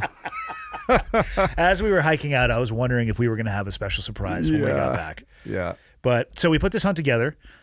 I think we had a total of probably 5 days planned, but it wasn't going to work that way with the travel for the film crew. So we went out a day early, set up camp. Oh, yeah. And wall tents. The first experience I've had in wall tents. Yeah, probably your last. I don't know. There were so many lessons to be learned. So we had a wall tent for us and a wall tent for the camera crew. Yeah, so last couple times I've been out here, to this location. If it rains at all, you're done. Yeah, because it's an ice rink. Yeah, it just stops you. You can't move. So I knew pulling RVs out there was a no-go. So wall tents, you can go light with a truck. You can get out there, set up, and still hunt from, your wall tents if you can't drive anywhere and be successful. So my biggest threat on this was the weather being rain or snow that would loosen the road up. And from that regard, we lucked out. Oh, yeah, for sure. Yeah. That wind kept it totally dry. It did. But so I wasn't really taking into account the wind when I saw it on the radar. And now I will. But we had wall tents and amazing food. Rose cooked a ton of sick dishes that you can cook in the wall tent. I had to admit to Leah the other day that I actually stole some of her cookies and brought them back to the house. Good. I put them in a bag and hid them because they were so good. I never had the salt on the chocolate chip cookies. Yeah, it's a solid move, isn't it? Boss move.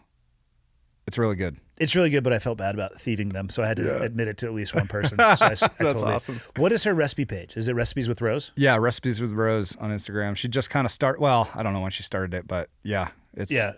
I mean, she's a pro athlete, so it's a very healthy based cooking style that she has. And dude, it's insane. It was lights out good. Yeah. Yeah. Everything, meatballs, everything that she made was just next level. And it was super organized with note cards and the whole deal. Yeah. What did you call them? The have withs or add tos or something like that? I don't even remember. No. But I remember in the midst of all the chaos, well, we'll get to this. Let's get to the chaos. I'll let you describe it. So we're set up. Dude, wall tent camping is awesome. It was amazing for the 2 days that we did. Yeah.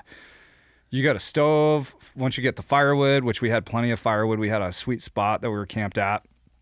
Great backdrop. Awesome hunting right from camp. And it took us a good 5 hours probably to get set up. Both tents, the cots, we throw some carpet down over a tarp, and just, man, it's comfy. You get that fire going and you're in a t-shirt and having old fashions, dude. Yep. We had a sweet old fashioned setup. We had 2 big tables in there with all like the pre-prep, like with the cookware and the stove and everything to go. So that night we had a great time. It was 5 of us. Yep. And then the next morning you and I bounced out to get the film crew because they had an Airbnb the night before. They flew in late. We get them, bring them to camp. And so they kind of unload into their wall tent, which is a smaller tent, but still killer, super same situation. We had some generators there so that they could charge up their equipment after shooting. And that first afternoon hunting, because I feel a little of the pressure. It's kind of my situation to make good or bad. And I talked to the head guy that was in production. He wasn't coming, but he's like, I just want my guys to be comfortable, taken care of at night, like after they're off the clock. And I'm like, Manny dude, petty, a little foot massage. I'm like, bro, they're gonna dig it. And he said they're rad dudes. They're gonna love the outdoors and stuff like that. So I'm like, okay, they'll dig the situation. We had cots, sleeping bag, like the whole, and firewood. And so the first night was awesome. Get them, bring them to camp. They unload. We finally get going. It's probably 11ish in the morning. Yeah. That second day. About 5 hours or so left. Yeah, and I'm thinking to myself, because we haven't put boots on the ground yet, and I'm like, okay, so we got like 3.5 days to hunt. That's a lot with these tags that we have, and to find respectable animals, because that was the other side of it. I personally wanted to get us on good bucks. Yeah. And so anyway, we go out that day, and you can tell the part with Leah, we hammer them. It was awesome. We stopped at my one spot just to like soften you guys up because it can't. You did this every day. You took us somewhere where there was no animals and no sign, and we would like trudge around for 45 minutes, and then finally you go, yeah, let's get out of here. Yeah. And then immediately we get to the other spot, and there's shit everywhere. And the then Holy Land, bro. We got out of the car, and you're just like, there's deer over there, and we just first day we just bombed out after them. Yeah. Well, and that's the thing. Deer are in pockets, and so you got to kind of. That's why, like with elk hunting, it might take me 2 days in archery to find where they are, but once I find them, I can usually hunt them for the next bunch of days. And it's kind of the same with deer. It takes a few days to kind of figure it out. That's why I was a little not stressed, but there's a lot more. You feel the clock. Yeah, and when I'm with my buddies and we're all out for ourselves, like, hey, I'll in-reach you if I get something down. It's not a big deal. I just put miles on until I find something. But I have a film crew and a bunch of good dudes that I'm like, we need to get on something. And we have 3.5 days to do it, which isn't if you're flying to Montana to go deer hunting. Give yourself about 3 times that much. Yeah. You really want to give yourself a good opportunity. But anyway, that first afternoon we slam dunked. It was awesome. Go ahead and. Yeah, I think we saw him at probably somewhere between 7 and 8. And I was actually going to shoot 100 yards. Yeah, yep. 700 to 800 yards. Yep. And I was going to shoot, and I don't know if it was you or me, but we were looking at it. There was another terrain feature that we could move to that would get us to about 3 and change. Yep. So we bombed down, came back up, dropped the backpacks, and I basically just went up with the rifle and the rangefinder, which that setup is unbelievable. That's sick. Yeah. So the rifle that I was shooting, I had a Christensen Arms. It was a Ridgeline platform in 6.5 Creedmoor. I think it's an 8-to-1 twist with a Q full Nelson suppressor on that thing. I had the Maven. Good choice. Yeah. It's ironic. I had a Maven RS4. I think it's a 5-to-30 single focal plane scope and some scope covers on that thing. And I don't actually even know the make and model of the rangefinder. Yeah, I looked it up. Well, my buddies looked it up. Yeah. But I can't remember. But it's awesome. It can store up to 5 ballistic profiles, and you put in, muzzle velocity, the height over bore of your optic, the ballistic coefficient of the round, what you want your metric in, yards. I use MOA just because that's what I was kind of raised on in the military. Denver uses MILRAD, but the beauty of that particular rangefinders, you can switch back and forth per profile, so you just switch it over. Sick. Yeah, so when I was ranging, I didn't know he was on MILRAD. Yep. So when I ranged his buck, I had to switch the profile, and I gave him his adjustment, then I switched it back. Yeah. But it's how awesome is that? It's so cool, man. It doesn't defeat having a range card, because we talked about this. Yeah. You should, even if you have something like that, what I would recommend is go out to a known distance range and print yourself out a range card, probably like 1 to 500 yards at least, maybe 1 to 800, depending how far you want to shoot, for rapid acquisition. But other than that, if we had time to wait, which is what most hunting situations with a rifle I have found to be like, except for the one that I had the following morning where I didn't have time to range, but we'll get to that too. But yeah, we decided to go down and I was looking at the terrain coming up the backside, and I wanted to get something where we had some cover. And, people will oftentimes focus on what's in front of them when it comes to concealment. I think that what's behind you is equally as important, because you'll just skyline yourself, and these animals, you'll 100%. watch them just whack. Yeah. Their head will flip over.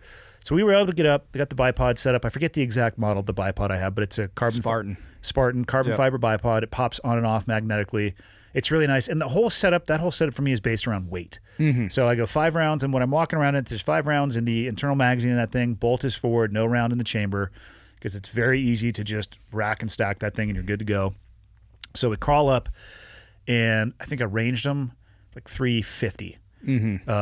This was Leah's second day hunting. But again, the beauty of that rangefinder, and people have asked, somebody was asking me about this not too long ago. I was in the interview that I was doing afterwards, because they were asking, what are you telling people when you're talking them through their shot?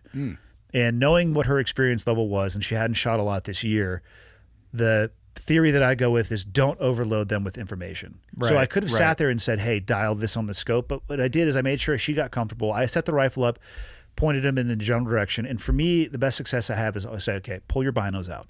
Find the animals with your binos. Okay, so now you have an idea of where they're at. Now let's look through the scope all the way back down on magnification, and you can start dialing that in. Because otherwise, I'm sure you've seen this. People will go and it'll get it all the way dialed in, and they're all over the place, and then their heart rate starts going through the roof, and it's just too much. So I go very big picture to small. So we found them in the binos. While she was looking at them in the binos or getting the rifle settled, I just ranged them and reached over and dialed the dope for her. Yep. Got it set up. And then at this point, I think you and I were both kind of up there and just talking like, hey, there's the buck. Take your time. Yep. Perfect shot, broadside. And like, if it moves, don't worry. Because there was the buck and then the does, because she had a tag for both. And she cracks off that first shot. And I had just put my binos up, and I was able to watch the trace of the round. I don't know if you've ever watched that through a rifle. I have, but I didn't see it that day. But it's awesome. You watch that trace come up, and honestly, it kind of looks like it does in the Matrix. It's not that distinct, but you can't see the projectile. It's just like a vapor trail. You're watching it disturb the air mass. Yeah. And I have been able to see glints of light off of projectiles on really long shots before. But it's cool. And even back in sniper school, you'd get right behind your partner because you're calling shots based off of the trace. So it's cool to see it again. And then to see that buck just arch up. Dude. What would it be? This is cow, cat, and yoga. I don't. It's the cat. I have no idea. You're a yogi. We know this. In your sauna with the fucking thong on backwards, probably. So you have It's fun, bro. Yeah. You're welcome anytime. To each their own. But that traditional, like when they hunch up and then it kind of moved over a little bit and then it immediately bedded down. It's like, roger that. You're done. Yeah, that is a perfect shot. So what were your thoughts, though, when the rifle went off that first time? Dude, I've never, well, first of all, I've definitely been around suppressed rifles. My time on SWAT, we had 223s with suppressed. So I've shot that a lot. Also, in a failure drill, or not a failure drill, but when you have a malfunction, you switch to your pistol. If you're not wearing ear pro, it's not an awesome day. Yeah, and it's the right move to finish the field of fire. Yep. With your pistol, but it sucks when your buddy pulls out his pistol and starts burning down the target. So I've also only ever hunted with my muzzle brake on my gun, which is so loud. It helps the recoil so you can find your shot after you shoot. See if you hit the animal or not, but the report is so loud. Including when Rose shot that cow, none of us had time to put ear pro on, and my ears are still ringing from that. Yeah. But so first of all, I know how they don't make it impossible to hear. Yeah. Suppressors. It's not like the movies. Sorry. Right. It's not like. But it is, as you have said before, a gentleman's choice. That thing, it was super nice, like quiet. But the biggest thing, I've been wondering what animals do, and I got to watch it firsthand at 300 yards or 350. All the other deer just stood there and they looked around, and the follow-up shot was awesome. Yeah. So then she was able to take a cow down. Or a doe. A doe. Yep. And which tumbled down a hill, which is awesome. I love it when they do that. Except for you have to fucking drag them back up. That's the only bad part about it. But back to back, they were probably separated by 80 yards where they both had their final resting spot, and there were still animals hanging out when we started the recovery. It's awesome. It changes it, for sure. sure. It sold me 100% because I've been wondering, do I want the extra distance on my gun, the length of my rifle barrel, or the weight, even though that cue is super light. Yeah, I think it's titanium. Okay. Yeah. Yeah, it's a non-issue in my opinion. It's worth it. Yep. The juice is worth the squeeze. For sure. I actually had a situation borrowing your gun where we'll get to. Yeah. But it continues to blow my mind when I see it happen. Yeah. So she tagged out within a minute of the first shot going down, which is awesome. Walked over, full process, dropped the guts, quartered up, hiked it out, back to camp, had an awesome dinner. Yep. So Denver's quietly in the corner, pulling the weather off of his inReach and looking at it on his phone. Yeah. I didn't pick up on that. We were having those old fashions. It was super comfy, no wind, and a little bit of wind. Was there? Yeah. Yeah. No wind hit at about 2:00 in the morning. That's right. When I stoked the fire. So I kind of educated the film crew on, hey, somebody's going to have to get up and stoke the fire at 2. It's going to go out. You're going to wake up cold. So if you just stoke it at 2, it's good to go in the morning. When you get up, you just throw another log in there and you're nice and warm to get out. And so at 2, my alarm goes off. I get up, and I had woke up probably around midnight to some really bad wind. But by 2, I fell back asleep. 2:00, it was calm out. I stoked the fire, run outside, look around. It's like stars in the sky. It's a nice night. I laid down. Within 45 minutes, I hadn't fallen back asleep. The tent towards my feet the tent in between the poles was blowing in so hard that it was touching my feet, and my cot was probably about a foot away from the canvas. So it had blown in all of the, in between each pole, it had pushed in like a parachute. Yep. And the lantern on the roof, it's just paracorded up, was swinging back and forth so hard that I thought it might come down and hit you in the head. So I said, well, to myself, I'm like, I'll get up, secure the lantern. We were all awake at this which point. I didn't know. I thought everybody was sleeping, which how can you sleep through that? But to myself, I'm like, okay, I've never seen wind like this. And I camped in wall tents a lot, and I've been through some really miserable weather temps, but I've never had wind like this. So I get up, unlatch the lantern. I think you at that point go, Nelson, what's the plan? And I'm like, and I'm aware, like now the tent's leaning. Yeah. The stovepipe's cracked a little inside so I can see into the fire that I just made. Yep. I'm like, oh, that's not good. I got to go straighten the fire out. So I pulled the fire to be directly in line with the stovepipe hole.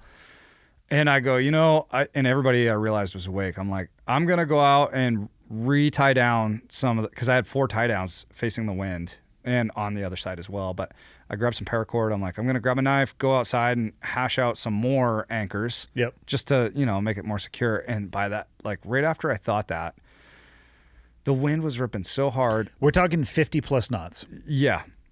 And which before this time, I didn't have a conceptual way of picturing that kind of wind speed. And my buddies that came the week after for that elk hunt, they're very schooled up on fishing. They do a lot of offshore fishing, and they're like, bro, that's hurricane winds. I don't think so. I thought they said it was close to hurricane winds. And Probably I don't know close what to tropical storm. I don't know what I don't know what the threshold of hurricane winds are, but anyway, I'm over kind of by the stove, just securing the stove, and a tear opens up behind me. 6 foot tall tear. Yeah, from head to toe. So before we get into what you uttered immediately after that happened, I'm sitting there and Denver had made the comment. He's like, oh man, my head's on fire. That's what kind of got everybody woken up in the morning. And then the tent was rattling. He's like, man, this tent is hitting the back of my cot. And we all had kind of like slowly unzipped our sleeping bags and we're looking around a little bit. And I looked down towards my feet and the tent was shuddering and lifting a little bit. And it lifted one time and I could see that every one of those little poles that I had put into the ground, the spikes, they were all out. And that's when I said to you, I'm like, Nelson, what's the plan? Yeah. And I, talking afterwards, a bunch of my buddies were like, dude, if anybody was going through that situation, I'm sure you had a plan, like you always have a, plan B, plan C. And you did not have a plan. I was vapor locked. I was like looking at this tear in my tent because I'm thinking now we are hours from any town. Yeah. Like several. I don't have a secondary option for lodging, basically. And the tent that houses us just ripped a hole down it. So I'm like triaging this in my mind. I'm like, well, maybe I can. Let's not forget you uttered, I can fix it. Yeah, that's what I didn't realize I said that out loud. I was like, I could probably go to town, but I won't be helping you guys find animals, but it'll take me, 3 to 4 hours to get to town and then back. So a full day and get some stitching. That's what I'm thinking in my mind at the moment this thing breaks open.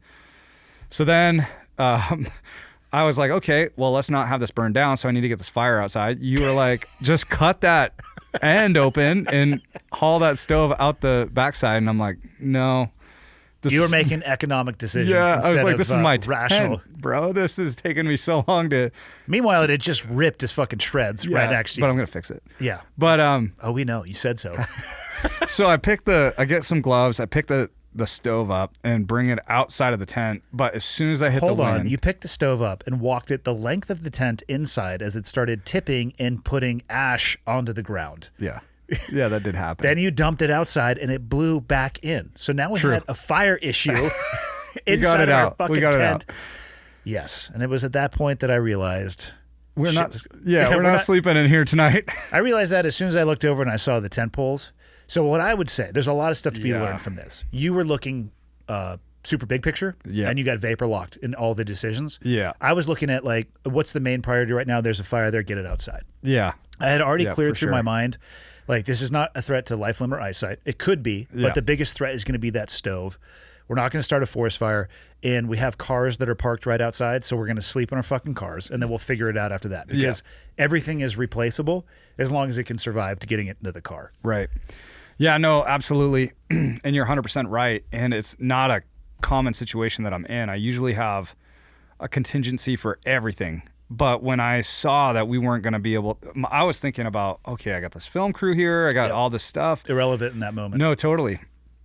But as soon as I kind of got back down, like you're like, bro, I'm like, all right, this is what we're going to do. So I wanted to pull the tents because if I left them on there, everything would have been in shambles. So so we lifted the tents up over the frame. Well, we got everything out first. Yeah, we did actually. And for clarity, while we were having this issue, the film crew was also having their own journey into the abyss, if we will. So there's stuff flying everywhere. At this point, and they're thinking this is normal. They're like, oh, this is a I don't know what they were experience. thinking, but I'm glad they got to experience. I mean, the support poles, as we were pulling the tent off of it, so we got everything we could. I mean, and it was, I mean, we're throwing stuff into the Yetis. We're throwing stuff into cars. Yeah, and not everything got thrown in the cars. We went back and picked everything up, but it was lost some Sika gear. Yeah, but I mean, it is what it is. Everything is replaceable. You know, things are replaceable. People are not. So got everything that we could, and then we're taking the tent down to basically get the sail onto the ground. And I'm looking at some of those poles, the support poles. Oh, yeah. They are fucked. Bow and arrowed. Yeah, they're just torqued. And I can just hear you in your head, in my head. I can fix it. I can fix it. I'm like, you're not fixing anything. Like, this is so. I know, dude. Yeah. So we got it. Once we got it to the ground, that was no longer a threat. That sail was out of the picture. Now it's just like the last minute stuff. So we flipped cots over, put stuff on top of them, like Yetis on top of those. Basically try to get everything working. Like we had our old fashioned table set up. Yeah. Just gone. Like vaporized. Everything was done. Yeah. And then we went over and helped the film guys, and they're like, "Yeah, guys, it's really windy." Yeah, and they're having a dark night of the soul. Yeah, and then all of a sudden, a big tear rips on that tent, facing the wind that on the front, and so we did the same thing. We popped up on, took it off the frame, and then everybody slept in their trucks. And I remember sitting in my truck and being rocked back and forth, and it's a big diesel truck, and yeah, I knew it was severe. I thought the topper was going to rip off. It was gnarly. I guess Erica and Denver, they were totally broadside to the wind, and it was. I mean, it's not going to flip a car. I mean, I guess it's possible that it could. Flipped a bunch of tractor trailers. Yeah, but those are more mass. Yeah, 100%. I mean, that's like 100%. That's kind of the tent, right? With the surface some moving. area. Yep. But it was no joke. I mean, I was in a sleeping bag in the driver's seat, just had it tucked over the top of me. Yeah, and so the next morning, because we were like, well, let's wake up at daylight. Well, it was like 7, an hour after daylight. Yeah. I remember looking out. Oh, by the way, this all occurred at about 3 a.m. Yeah, this was 3 a.m. It could have been worse. We could have had snow or rain. Yeah. That would have definitely added to the problem. Yeah. But I remember looking out my topper to the film crew's truck, and there's 4 of them piled in, or 3 piled into this truck, and one of them's like, got their head against the window, drooling down the window. And it was awesome. It was Mike. His head full the way back, just mouth breather, just. Yeah. And I'm like, I told their dude that they were going to be comfy. That's what I was thinking. I'm like, that does not look comfortable. But so we in the morning we all got out. I think I jumped out first. Like it was freezing cold now. A cold front had come in because it was warm before that. I enjoyed watching you jump out because I could see your extreme level of frustration. I said, because Leah was waking up in the car too, and I said to her, I think I could go talk Nelson into killing himself right now. She was like, don't you dare go out there and fuck with him. Dude, yeah, I was so disappointed. I didn't have at that point a backup plan. So we basically broke everything we could down. Yeah. Nothing went into bags because wind was still ripping. It was at least 35, still gusting to the low 50s, I would say. Yeah, exactly. I had multiple layers on and like my rain layer just to cut the wind. Yep.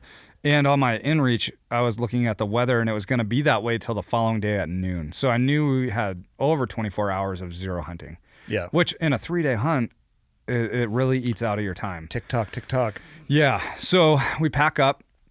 We decided to go to the nearest town, which, like I said, was 2.5 hours out, and get some breakfast and figure it out. In the process, so one of the film dudes rode with me, Tom, filmed like so what are you thinking right now? I'm like, just God, that has to make it into the final product. Dude, I was like, I think I'm the worst hunter ever. I never worst guide. Yeah, dude, because you took it all far too personally. Well, yeah, probably. Which is what I would have done too. Yeah. But in the loathing and thinking about yourself, you lose objectivity. Oh, for sure. Which is when we all you and I were talking like in the field, and you even said to me like, "What do we do?" I'm like, "We go get breakfast. Like, let's go find somewhere where we can sit down. We have like 9 people here. Let's all talk about what our options are. Denver's Googling lodging, so we find a place to stay. And on the way, I called a bunch of my buddies, and they had backup plans. Like, hey, I got extra tents. We can shuttle them up for you. So it kind of started to work out.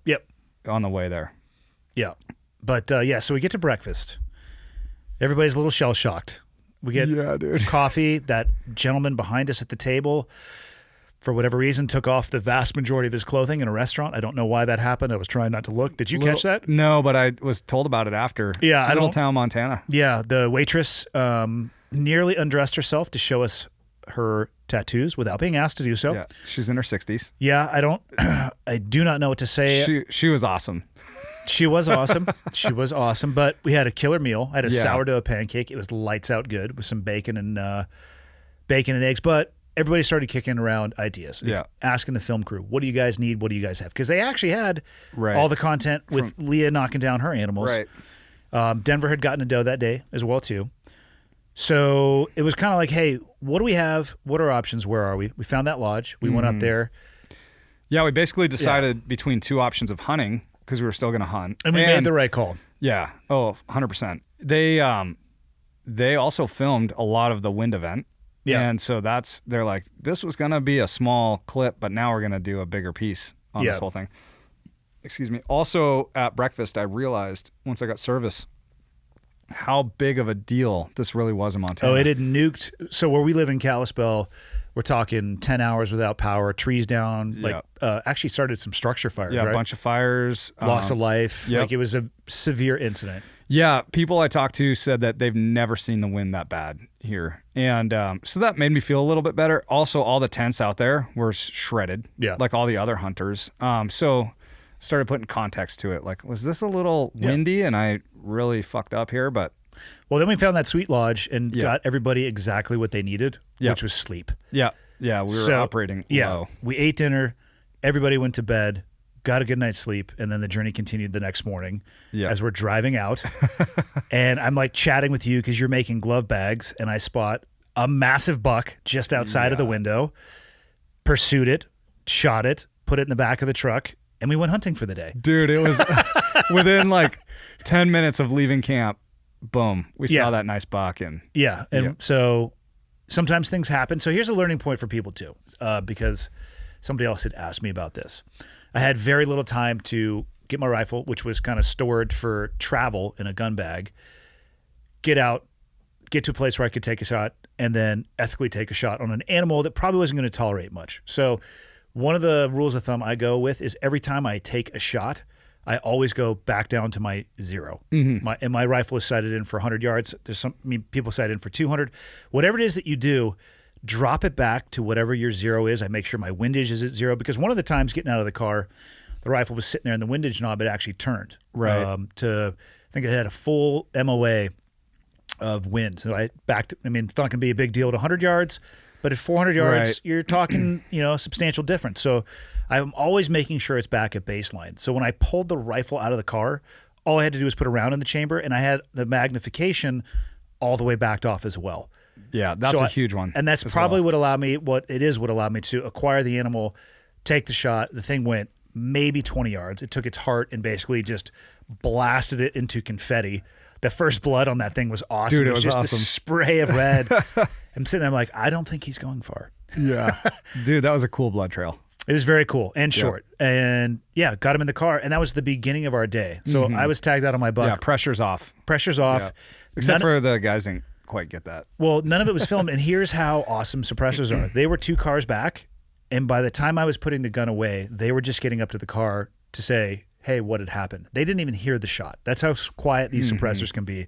And it was a 6.5 Creedmoor round, which is not a tiny round. Right. So we go back out there, and again, you take us to a place where there's no deer, so we can hike around for reasons. Content, bro. Sure, they got some, for sure. We almost got some shots on those coyotes. That would have been cool. Yeah, that would have been. But then we come back and then get Erica on a doe, and then Leah spotted Denver's buck. He made a varsity shot, 450 yards. Cross canyon with wind. Cross canyon with a full value wind, meaning it's probably 90 degrees off of the angle that he was shooting. I did the math, or I mean, I didn't really do the math, but I looked at where the bullet impacted as to where he aimed. It moved almost 2 feet. Wow. Of arc from left to right. Wow. Yeah.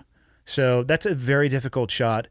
But again, 6.5 Creedmoor, that thing, we watched it go up a hill and we found it exactly where it had come down.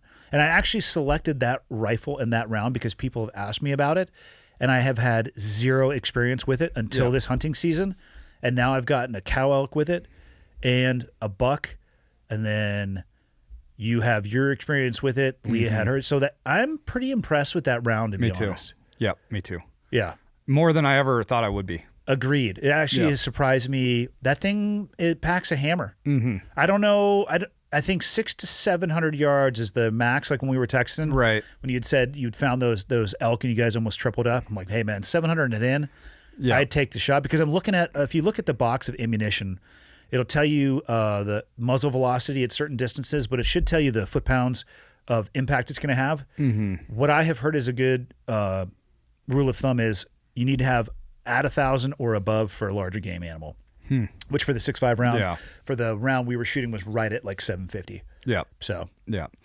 And shot placement, big, Yes. But, dude, it worked out to be an amazing trip, the rest of it. Yeah, I mean, we hiked out under a headlamp, and the deer that Denver shot ran uphill. Thank you. Yeah, and just right to the trail. Right to the trail and died. It's like awesome. Yeah. Yeah. Yeah, it's just flat walking now on top of the ridgeline.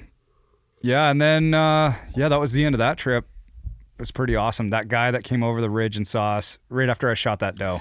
I'm sorry, whoever that was. I literally, like I said, I would love to know what was going through his head other than just like, I'm in a pumpkin patch. I'm never hunting again. Yeah. I'm leaving Montana.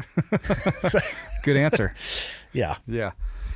Yeah, man. That was it ended up being a really good trip. And I remember telling somebody on the way out, tomorrow we'll be laughing about this and it won't even be an issue. Yeah. And we were the next day at, you shot that buck, and then we were at the lodge having drinks that night, and we were just laughing and life, limb, or eye set, man. Those are really the only things that are an emergency in that moment, and if you can get through that, like I could tell when you were by the stove, I knew what was going on because it takes years to gather all these things to be able to do this stuff, and it has a value to you that probably exceeds the monetary value. And I could see you making decisions based off of like, oh, my tent just ripped. This is what that's going to cost. And no, Andy, I'm not going to knife my tent and pull the fireplace out of it because in my mind, I'm already past all that. Yeah. The tent's gone. Yeah. I'm like, as soon as it ripped, I was like, as soon as I saw the tent rip, which was amazing. It was like a fat dude's pants blowing out. Dude, it went from the top to the bottom instantly. Talking to outfitters that have guided for 30 years in our mountains. They're like, Eric, he's like, I've never seen a tent blow open like that or seen rip open. So as soon as that happened, I had already crossed the threshold to like, this is over. Yeah. You were just a little bit more involved. Yeah. I got there a little later. You got there. Yeah. But there are so many lessons learned from just that trip. And one of them is an emotional attachment to a decision. Yeah. I had no emotional attachment to it. I knew that none of us were going to die. It was going to be a wild event. Unless you walked that fucking stove through the tent and dumped it on somebody, which you almost did, which I get, again, learn lessons from that. But if you can maintain that objectivity, you can get to decision points so much faster. I just didn't have the tie to it from an emotional level that you did. Yeah. Yeah. So. No, agreed. It was so wild, then you went back in the field. Yeah. And you're like, hey, about that rifle. Yeah, you're like, dude, you need to take this for a spin. Why would you not? Yeah. And with that suppressor and the whole setup. Yeah. Yeah. So I think I had like 7 hours home. I got back. I had this trailer and truck full of like shredded canvas that was not put poles. Back where it was supposed to be. Yeah. And cots and everything else that goes into it. And I call my boys that are coming in because we were going to wall tent it. And I'm like, hey, we need other lodging options. So they got on the horn and started making plans for where we were. And it worked out really well. We were down there for, got back on the road the very next morning for an elk hunt. And I was already like smashed, like just smoked, tired, but committed to these guys. They're here to hunt. And we put 4 days in and killed 3 elk between the 3 of us. All cows? So, Yeah, all cows. Awesome. Yep. Saw a couple little bulls, but like Little bulls turn into big bulls. yeah, let them grow. Yeah. Yeah, I'm surprised I don't know if they survived or not. There was a lot of hunters down there. I had a lot of stocks that just prior to our, getting over the hill, we'd hear gunshots, and it was a bummer. But the last day, it was awesome. The day that I ended up shooting my cow and my buddy got his. I was up on a ridge, and it was hard time. It was noon on Monday, and they had flights at noon on Tuesday out of Kalispell. And our only caveat to that was if we were into elk. And so I in-reached them because I wasn't with everybody. Again, communication. Yep. It was awesome. I go, hey, I just found some elk out feeding. One of the dudes had just in-reached me like, hey, what's the plan? Are we going to meet at the truck and bounce, or go get some food and head up? Or are you guys going to continue to hunt?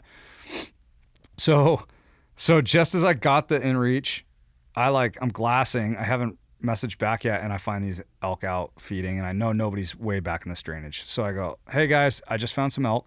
Thumbs up or thumbs down on getting after them? So they're like, yeah, go get them. So as I'm making my approach, my one buddy, he sees my location on inReach, so he's coming towards me. My other buddy had jacked his ankle up in Cabo on a fishing trip, and so he almost didn't come, but I convinced him, like, dude, you need to come. You'll see Montana. It's awesome. So he sat for 2 days in my truck while we were out hunting, and so this day he was up on a ridge. He sees some elk, and he limps over and smashes it. Sweet. Like 500 and something yards in his bed. So he enriches me back before I even made my play on this one. Hey, elk down. I'm like, killer. So I get into a spot. I'm like hiking down, and I had to cross some open terrain, and these elk are so spooked. They've been just getting shot at. Yeah, pressured just left and right. Yep. So I didn't want. So it just worked out that there was always a terrain feature where I could get behind, close the distance, get to another one, close the distance. It's called dead space. Yeah. Okay. Dead space. And I know going right to left, that pulls up, your profile a lot more than in and out. So just trying to get to where they are and then go straight at them. And then I lost, they couldn't see me. I had terrain cover. Got into the trees, and I finally picked them back up when I was like 650 yards from them. But it was a super steep downhill, and I didn't really have a way to anchor that rifle well. So I was like, well, the only other move I can make is continue down, but I'm kind of exposed, and then come up below them, and then I'll have about a 500-yard shot. And it worked out perfect. I got down, got up. Just crawl down on your belly? Yep. Yeah. Yep. Basically slid down. It was like ice packed snow. So I thought I blew him out of there, but found him. Found the first cow, broadside. My other buddy had moved into position as well, and so he was there. First cow, I'm like, hey, I'm going to go. He's like, get it. It was 500 yards. It was 498. Did the value, threw the dope in. Perfect double lung shot, and I watched it tip upside down, and that's with that 6.5. The other elk turned around and looked at each other, and then kind of just trotted towards us, and my buddy shot one at 200 yards. So that suppressor, dude, it was insane. It's hard to describe how much it changes the experience unless you've been out there. They knew something was up, but they didn't know where it was coming from. Yep. And so they went to their natural, area, whereas sometimes you're on a ridge where they normally would, move through the saddle, but they heard the gunshot from there, so they're moving away from you. So you think they would have run the other way if you had just your muzzle brake? Yeah. Oh, yeah, 100%. Yeah. So we basically quartered one, dressed the other based on time. Yeah. Came back the next day, so they moved their flights. And on my way into this camp, and on the way out that night after I had dressed them, I saw a herd of elk, and one of them was bleeding really hard and had a limb just swinging. And I'm like, wow, that cow is gonna die. And I thought about putting it down, but we didn't have extra tags. Yeah. And I'm like, well, it is what it is. Probably like a rifle shoulder shot. Yeah. Whatever it was. Yeah, it's not going to make it through the winter for sure. No. And it was a huge trail of blood through the snow, like crossing my exit. So the next day I'm coming in, and all of a sudden I get onto fresh wolf tracks coming out of the canyon I'm in. Oh, no. And I was so bummed out. I'm like, okay, one of them I quartered, and I moved all the quarters 200 yards away from the carcass. So I think I'll have 4 good quarters, but the other one we just field dressed because we ran out of time. Yeah. And I'm like, that one's going to be gone for sure. And so as I'm following all of a sudden there was 1 tracks, huge wolf tracks, and then 2, then 3, then a whole pack, and they're moving in on the canyon I'm hiking in to get my elk. And then I get to that track where there's all that blood, and they all turn and follow that track. Yes. So I was like, sacrificial lamb, you saved my meat. They 100% tracked that thing down. Oh, and took they it down. didn't live that night. Yeah. That elk. Yep. Those wolves took that thing down. Yep. But yeah, man. So that was kind of the end of it. It took us a full day to get. I was in there at 8 a.m. It took us till night. It was 5 o'clock. Actually, it was funny because I hit up my buddy Adam out of Dillon.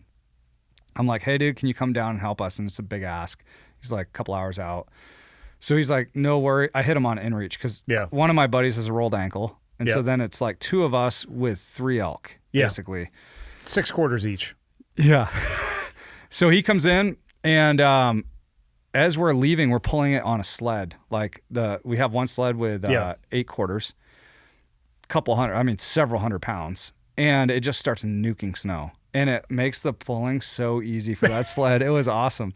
Till we got to the truck, and one of them got stuck, and we ended up getting out. But yeah, we went, had dinner, and then drove all night. I was going to be home at midnight so we could do the podcast the next day. And we didn't get until 4 a.m. And I was already hitting you up. I'm like, hey, man, let's push to later in the week. You're going to be nuked. Yeah. Today was the first day I actually felt like, totally back to normal. And we haven't fixed our gear bomb yet at the house. No. We're going to do that this weekend. Dude, I walked into my garage today. I don't even know where to start.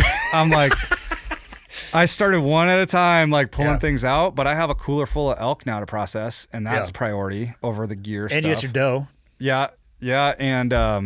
And Rose's cow and another doe. So, pack a lunch. Yeah, it's a lot. I have a lot of animals. Maybe I'll join you guys tomorrow. You should. Yeah. Yeah, you should. I mean, well, obviously, hit them up. I can't invite you to other people's houses, but I would say.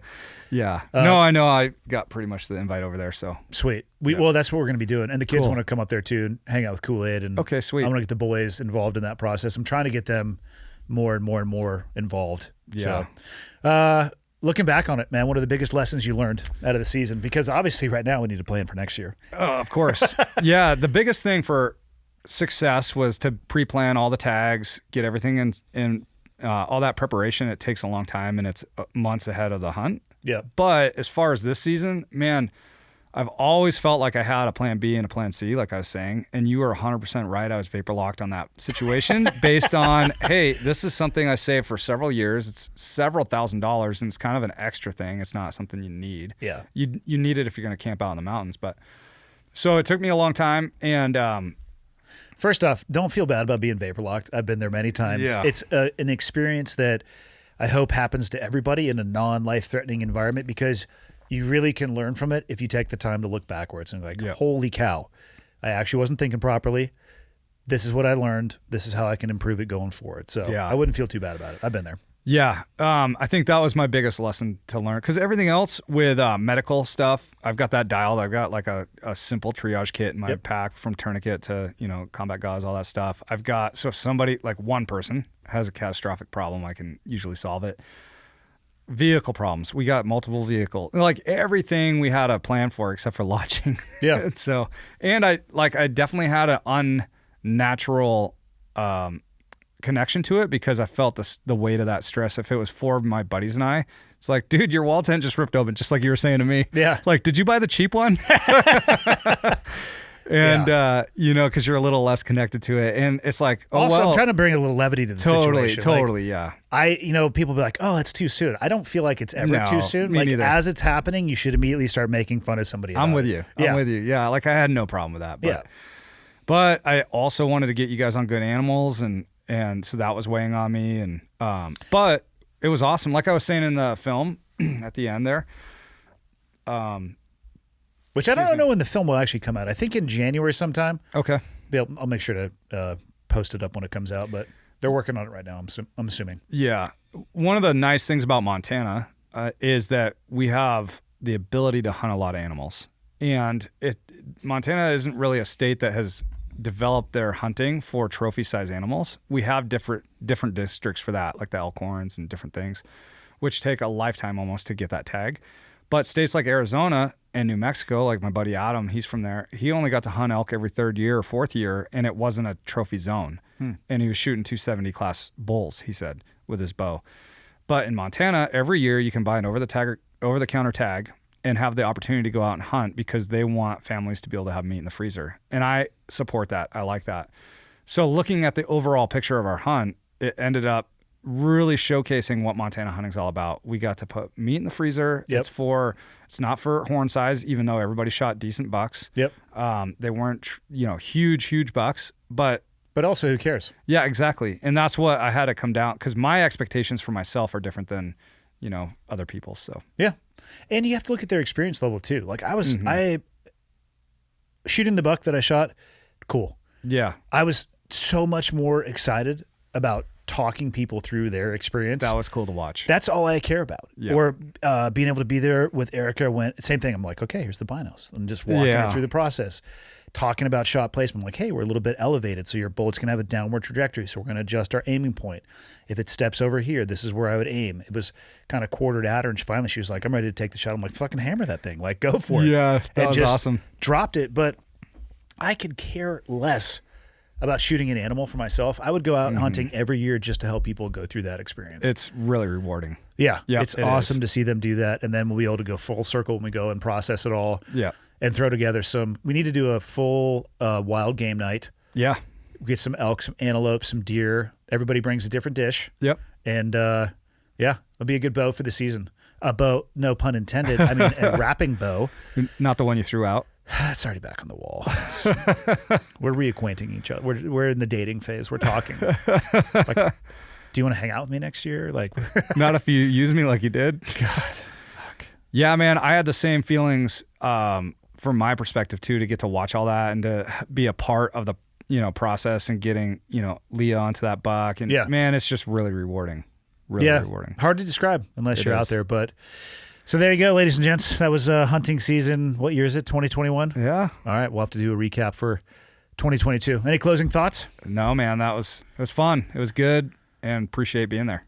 Cool. Until next time. The west bank of the river. That bank farm, west bank, and give me hell. Still give it to me in the grove. Okay, one's in from the north. I've got the west bank of the river. Two's gonna give it to you in the grove. Roger, give me that gun run. Right along that bag, baby. Ladies and gentlemen, thank you. Thanks for taking the time to tune in, whether you're listening on an audio-only platform or you're watching on YouTube. I appreciate that you take the time every week to tune in.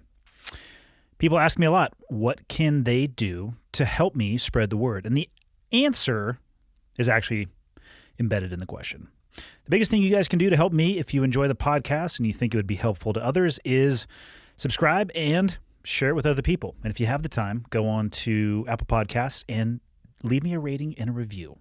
If you think the podcast sucks, tell me it sucks and leave a 0-star review or the lowest stars possible. If you have a question, comment, or suggestion, you can go to clearedhotpodcast.com. And there is a contact me button right there, which will land in my inbox.